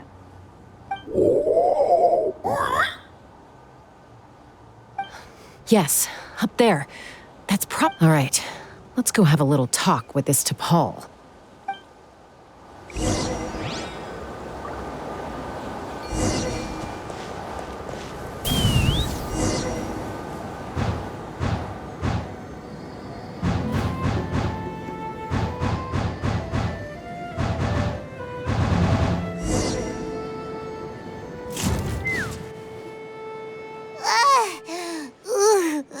Haven't ever flown that fast before.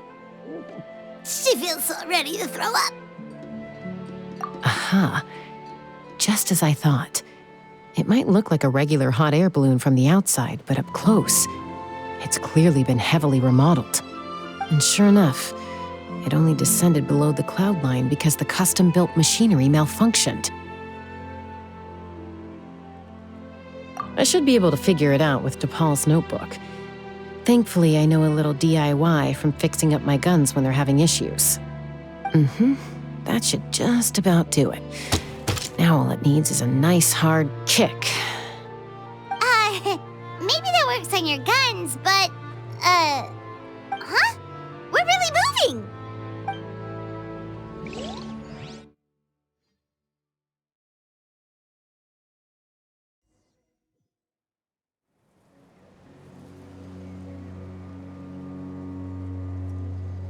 Here it is! The workshop in the sky! Oh, you gotta see it to believe it. Makes you wonder why T'Pol even bothers with phlogiston wings when he has tech like this. Well, according to the notebook, the platform beneath us runs on components from the Cinder City. Those can't be mass-produced. Also, I have some doubts about its mobility after seeing how it moved just now. For someone like T'Pol who dreams of flying freely, this definitely doesn't cut it. But if he's got that relic, he should be able to make a set of prototype wings for himself, right? Why bother making a whole flying workshop so he can mass-produce them? But this doesn't add up. If he's already achieved the power of flight, then he must have bigger dreams we don't know about. But what? With any luck, we'll find the answers in his workshop.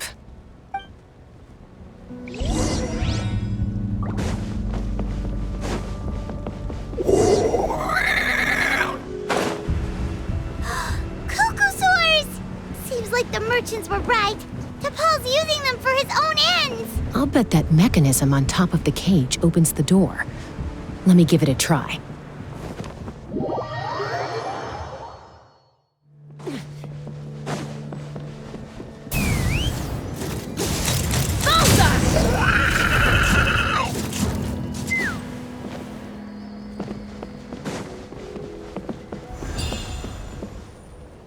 Let's fly.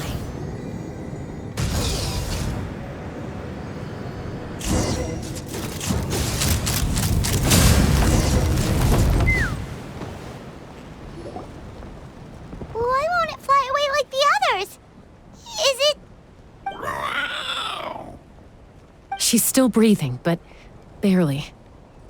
By the looks of it, T'Pol was using these cages to extract phlogiston from the Qucusaurs. Once a Qucusaur is drained of phlogiston, it becomes too weak to move. We'll have to come back for these ones after dealing with T'Pol.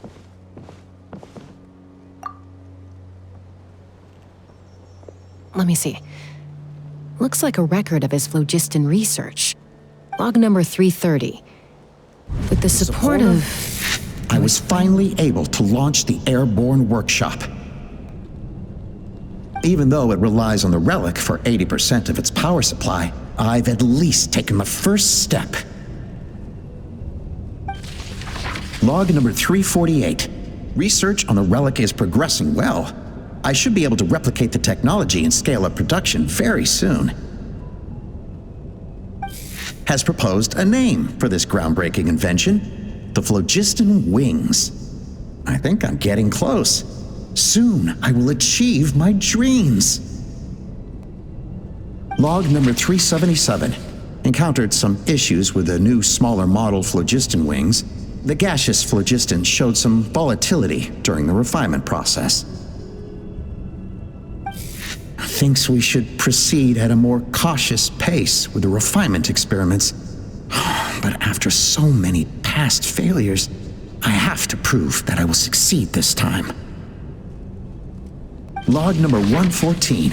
Ran an experiment using Qucusaurus to refine gaseous phlogiston. It was a success. Log number 117. I've started recruiting merchants and hunters to capture wild Qucusaurs.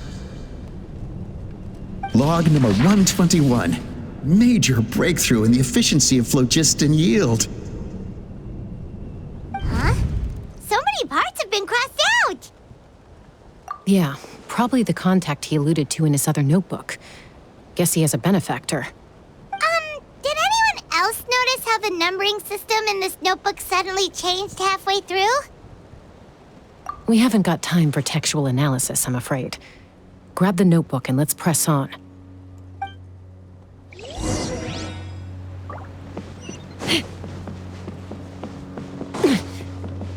Huh. Never seen one of these before. Looks like this was built with the Cinder City components, too. You're not thinking of giving it a nice hard kick, are you?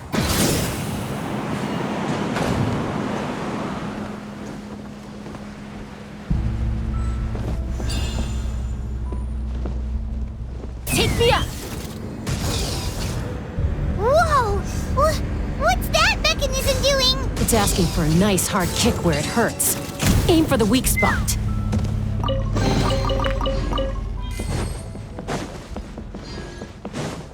Ha! What are they doing here? It's T'Pol's henchman. He must have brought them here using the relic in his prototype wings. Watch out! Get it on!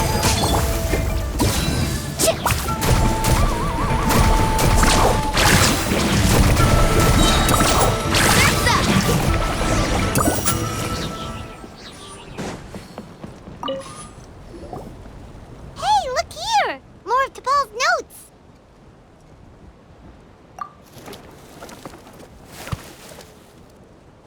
Log number 403. Introduced me to some new comrades who fully support my ideas. I told them that some Saurians are blessed with wings, and some people with natural gifts, while the less fortunate among us can only look on longingly as they seize the skies. But I also told them that progress can erase individual differences. Think of the tools humanity has made to fight back against wild beasts. The law we have put in place to even the playing field between the strong and the weak. I promised them that our research will be the new frontier of human progress. With our phlogiston wings, the power of flight will no longer be for a select few to enjoy. Imagine a world where the skies are for all to share. I only hope that when we finally achieve this goal, we'll be proud of me. Imagine a world where the skies are for all to share. Yes, what a wonderful world that would be. If only it were possible. We could respond faster, and so many tragedies could be prevented.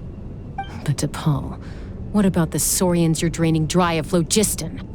You're not sharing the sky, you're stealing it! Bad move. I won't let you get away with it.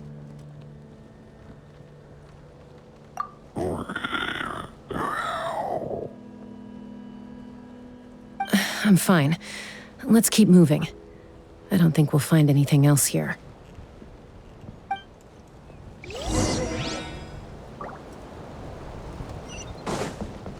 Need a surfboard? Take me up!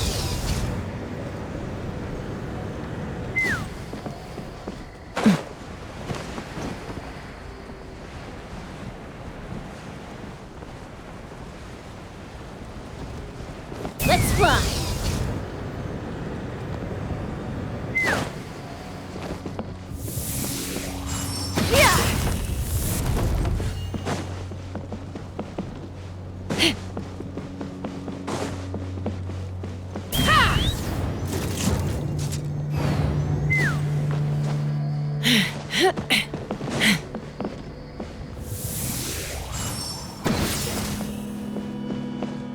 Let's fly.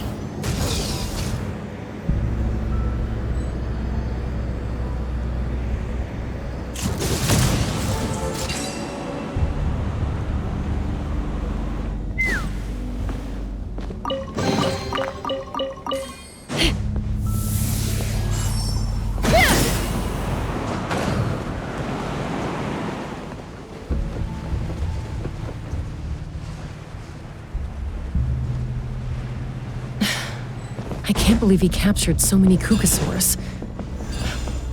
But right now, we have to focus on solving this problem.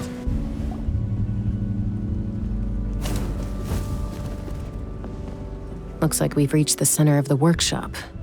And still no sign of Coya's baby.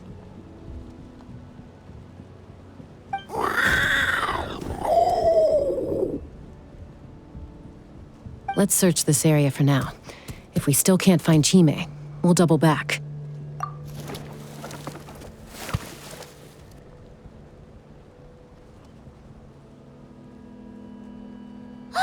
Chasca, Traveler, come quick! What is it? Did you find Chime? Not yet, but look! It's another one of T'Pol's notebooks! All right.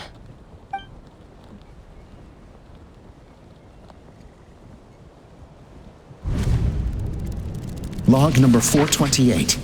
We decided to restart the experiments on phlogiston refinement, but without telling. This is the final obstacle to the success of the Phlogiston Wings project. We cannot fall at the last hurdle. Log number 436. Earlier today, suggested using Qucusaurus as an intermediary to extract refined phlogiston. It's certainly feasible, but... Anyway, as long as our secret experiment succeeds, I'm sure won't bring it up again. Log number 443. We will conduct the experiment tomorrow. Birthday is coming up, so hopefully we'll have a birthday surprise for her. Log number 444. Huh? Why is this log empty? I guess whoever wrote down the log number was prevented from recording the results.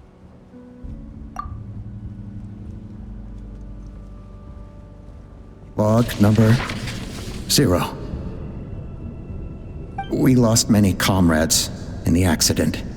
Among them are friends, lovers, and children. But we cannot stop now. We will keep their legacy alive and carry their dreams forward. As of today, we are scrapping the artificial refinement method. Instead, we will focus all our efforts on phlogiston extraction from live Qucusaurus. They are arrogant beasts whose existence in the wild serves no one but themselves.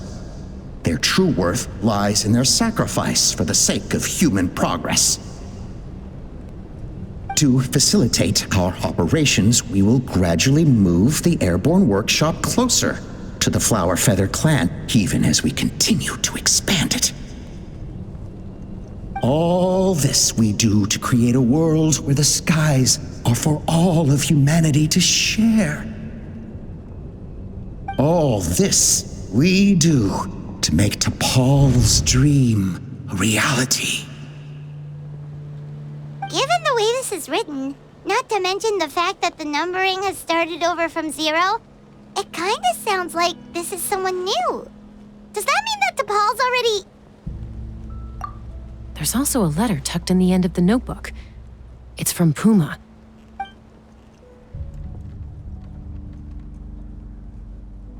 T'Pol, I don't know where you are right now, so I don't know how to reach you.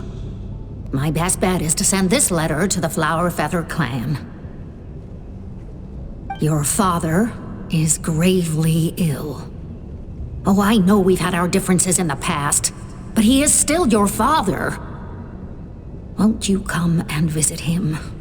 Please. I know you never liked him and cared even less for me. All you ever yearned for is the sky.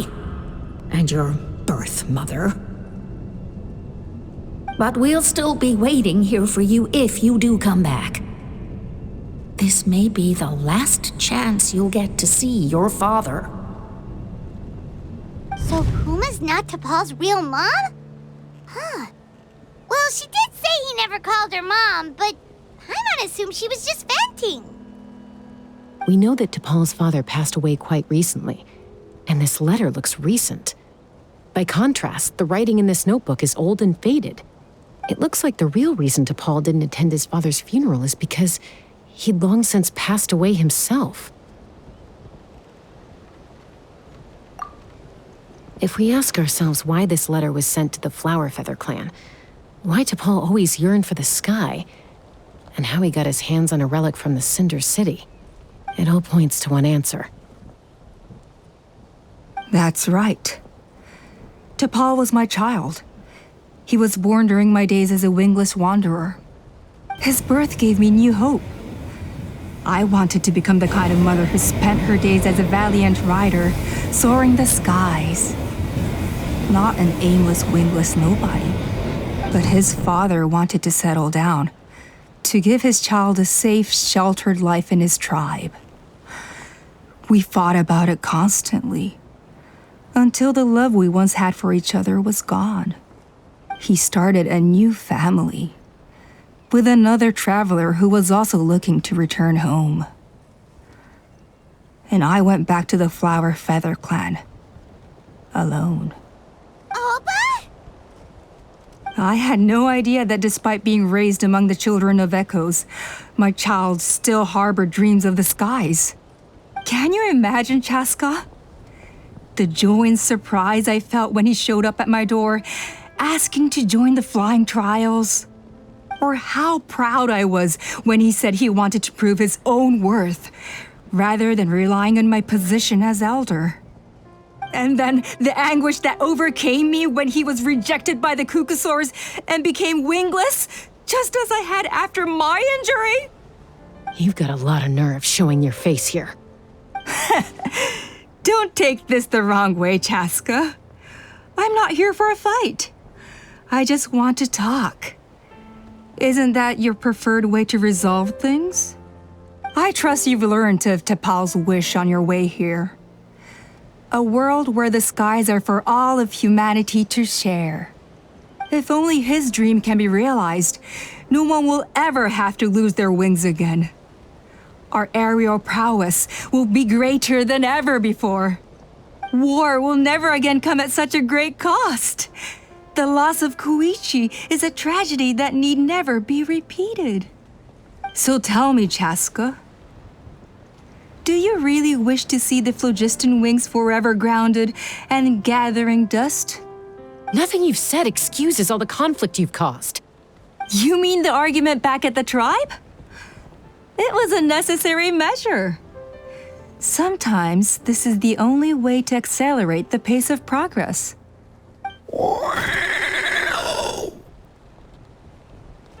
Is a mother harming her children when she coaxes them into swallowing a bitter pill? Of course not. It is a brief moment of suffering for the greater good, and the child would come to understand this in due course. The phlogiston wings are that bitter pill. We will never progress as a tribe if we cling to the scraps the Qucusaurus offer us.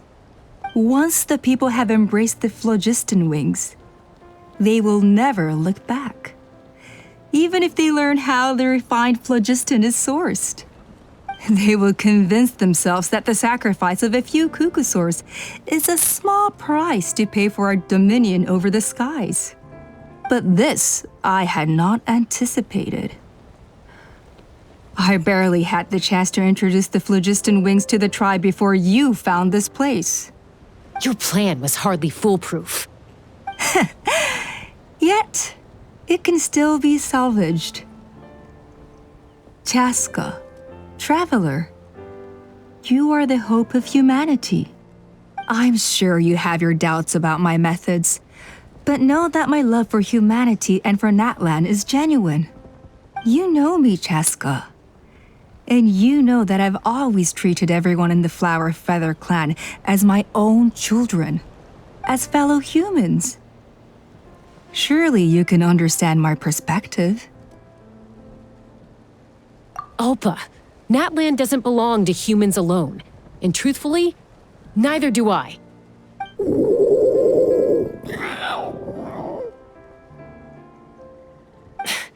How many times has the Abyss invaded Natlan now? And yet despite how much stronger it is than us, Natlan still stands as a nation of humans and saurians. Peace imposed by force will crumble in a matter of days, because social bonds are what hold a civilization together. Weren't you the one that taught me that? And yet you would break the bond we share with our saurian companions to take more power for ourselves? That's as stupid as hacking your own arm off to use it as a club. They are wild beasts, driven purely by instinct. How could they possibly understand human social bonds? How did someone like her ever become a writer? You overestimate them. They bow to the strong and shun the weak. That's all there is to it. They never gave Tepal a second glance when he was at his lowest, nor me when I returned injured from the Cinder City. It's all about survival of the fittest for them. Plain and simple. They obeyed me once I proved myself stronger than them, but the moment it serves them better, they'll abandon me in a heartbeat. You're wrong, Allpa. They only reject the wingless because they don't want to fly anyone to their death. Chasca, I will promise you this. Only the unruliest wild Qucusaurus will be used for phlogiston extraction. The ones who have nothing else to offer to humanity. Well,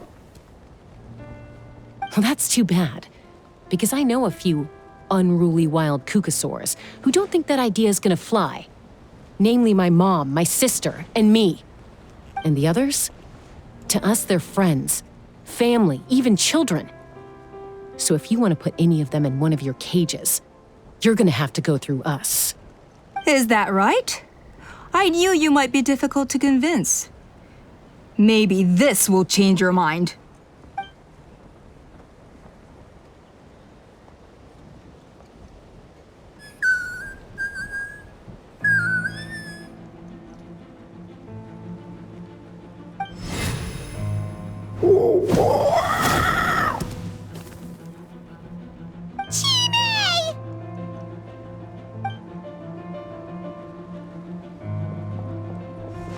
Allpa! Careful! Don't make any rash decisions. Unless you want to see her suffer. Oh no, that's one of the extraction cages! I told my subordinates to take control of the tribe while I was away. Luckily for them, our strongest warrior and our most powerful ally aren't there to stop it. Take control? What are you planning to do with Mutota and its supporters? Merely accelerate their inevitable downfall. They cannot stand in the way of progress forever.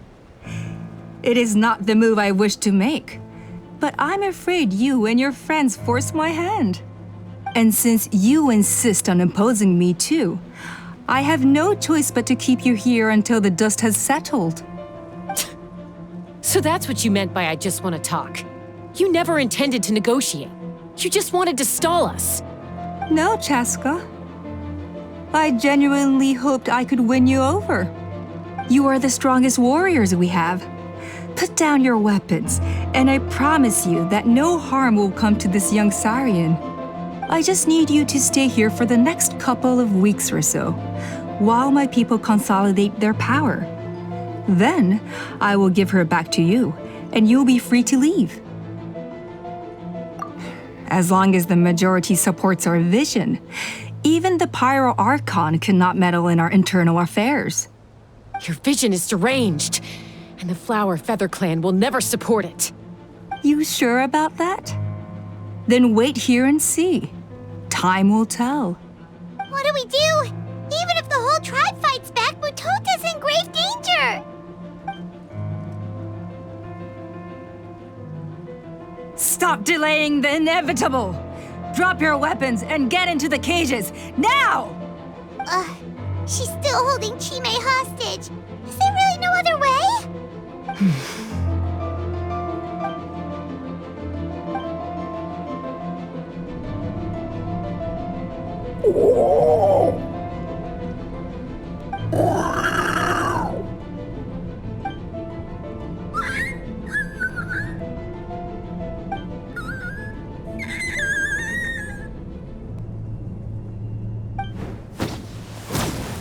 Coya?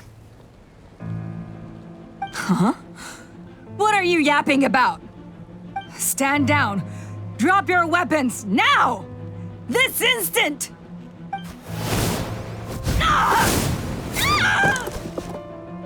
No! The relic!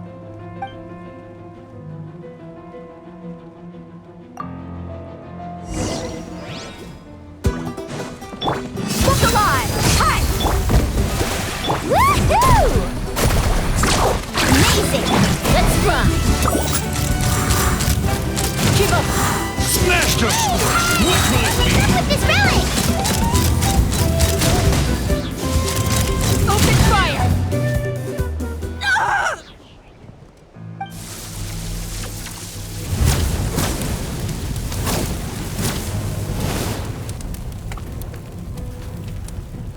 No! What is she doing? She'll bring us all down with her! But why? We stabilized the relic! Maybe it got damaged in the fight. If we don't think of something fast, this whole workshop is gonna fall apart. No. They're directly beneath us. My beloved tribe!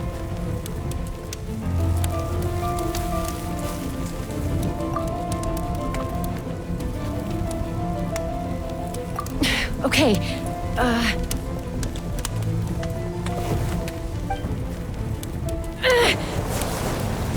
It's too powerful.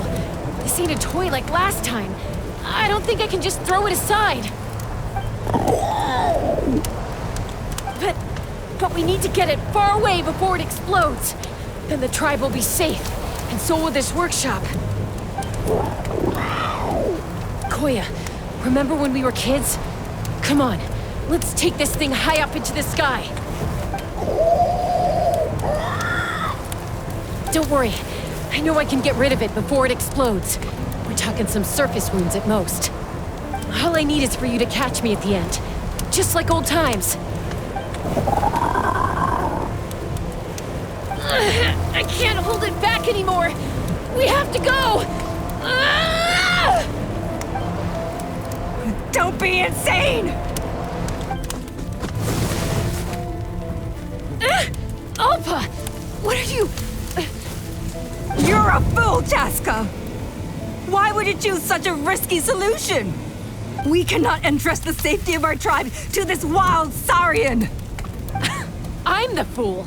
You really think you can stand a better chance than me? Sure, it may be asking too much for an ex-wingless to escape the blast radius in time. But I can fly it a safe distance away, even if it's the last thing I do.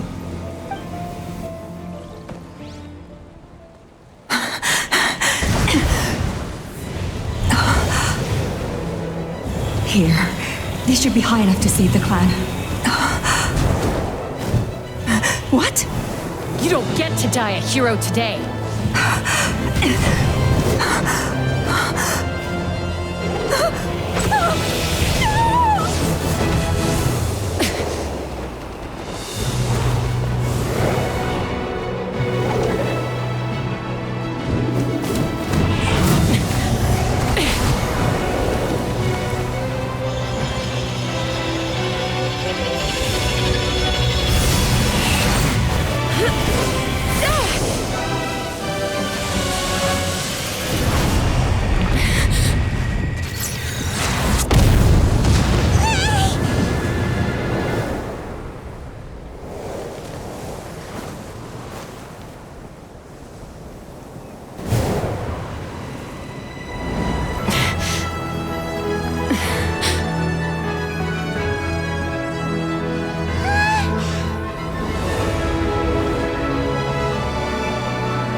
Are you hurt? Let me take a look at you. What do you mean, I'm fine? Didn't I tell you to catch me on your back? Why did you try to shield me from the blast?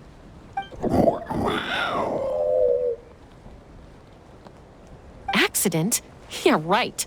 Seriously, you're as stubborn as ever. Chasca! Coya! How are things looking here?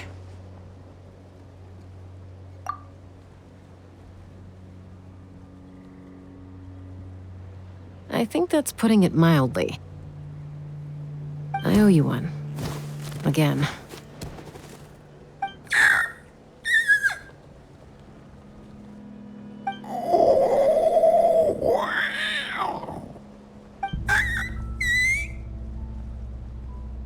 Oh, but be honest. Do you still think Qucusaurus can't form bonds?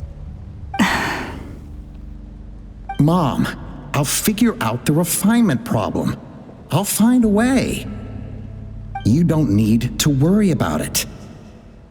I just need some more time. That's all I ask. Please just trust me. Just this once.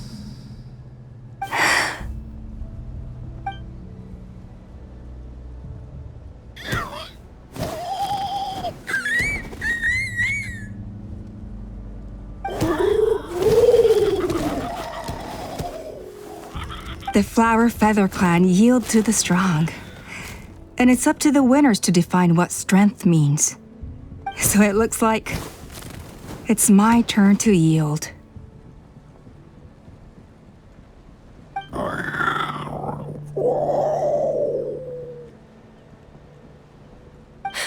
Coya! Coya!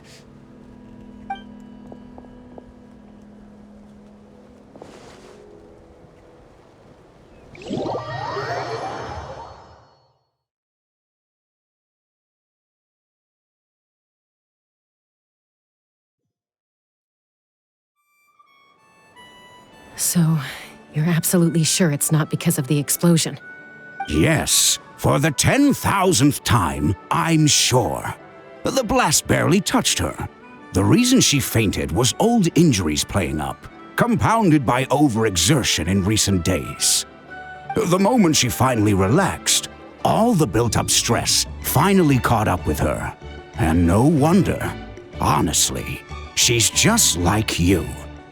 Anyway, now you know how we feel when you go off risking life and limb. Your mother and I would both appreciate it if you lived less dangerously. You know she wrote to me from the Masters of the Nightwind, just to scold me for not doing enough to keep an eye on you. If she wasn't so busy with work, you can bet she'd come back here and chew us both out in person. I'll find an opportunity to apologize to her. I promise. You'd better. No more avoiding us, okay? And don't get me started on all the checkups you've missed. Got it. Got it. Huh? Coya? You're awake. I'll go let everyone know. Hey, but we're not done talking. What are we gonna do with her, Even after everything that's happened, she still hasn't figured out how to start the conversation with you. She keeps saying, I don't think Coya has forgiven me yet. But if you ask me, she's the one who's scared to open up and have an honest conversation. For all her confidence, she's a very sensitive soul underneath. You'd think as a peacemaker, she of all people would know how to reconcile with her family after a falling out. She must have been a handful growing up. Thank you for being there for her. And of course, thank you for keeping her safe when you were up there in the sky. Coya, Uncle Cusco, we're here! Ha! I was just telling her that she's not to go chasing danger with Chasca ever again. Cusco, I understand how you must feel. But it's all thanks to Coya and Chasca's efforts that the airborne workshop didn't come crashing down on our heads. Oh, Paimon almost forgot to ask. They didn't hurt you while we were gone, did they? Thankfully, when her co-conspirators tried to arrest me, I was out coaching Coya and Xilonen. The two of them were a huge help. They took care of things while I went around rallying the resistance. So, in the end, Allpa's would-be revolt didn't really get off the ground. And as it turns out, not all of the wingless want to see our dear Saurian friends replaced with phlogiston-powered gizmos. I'm so sorry you got mixed up in this, by the way. We should have caught on to Allpa's scheme sooner. We could have saved so many Qucusaurus from getting hurt. Most of the airborne workshop has now been dismantled. We've just left one small, harmless part intact and repurposed it as a jail for Allpa and her cronies. Let's see how they like being locked up in a sky prison. So, it looks like there's just one less conflict left to resolve. Peacemaker, you're up. I said I had to wait until things had blown over, didn't I? And now they have. But I still have no idea what to say.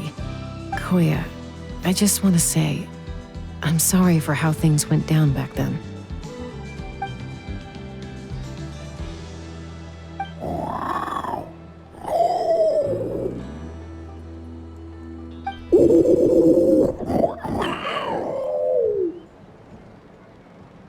Huh? Does this mean you're not mad at me anymore? There's that family likeness coming through again. But that day, when we ran into each other.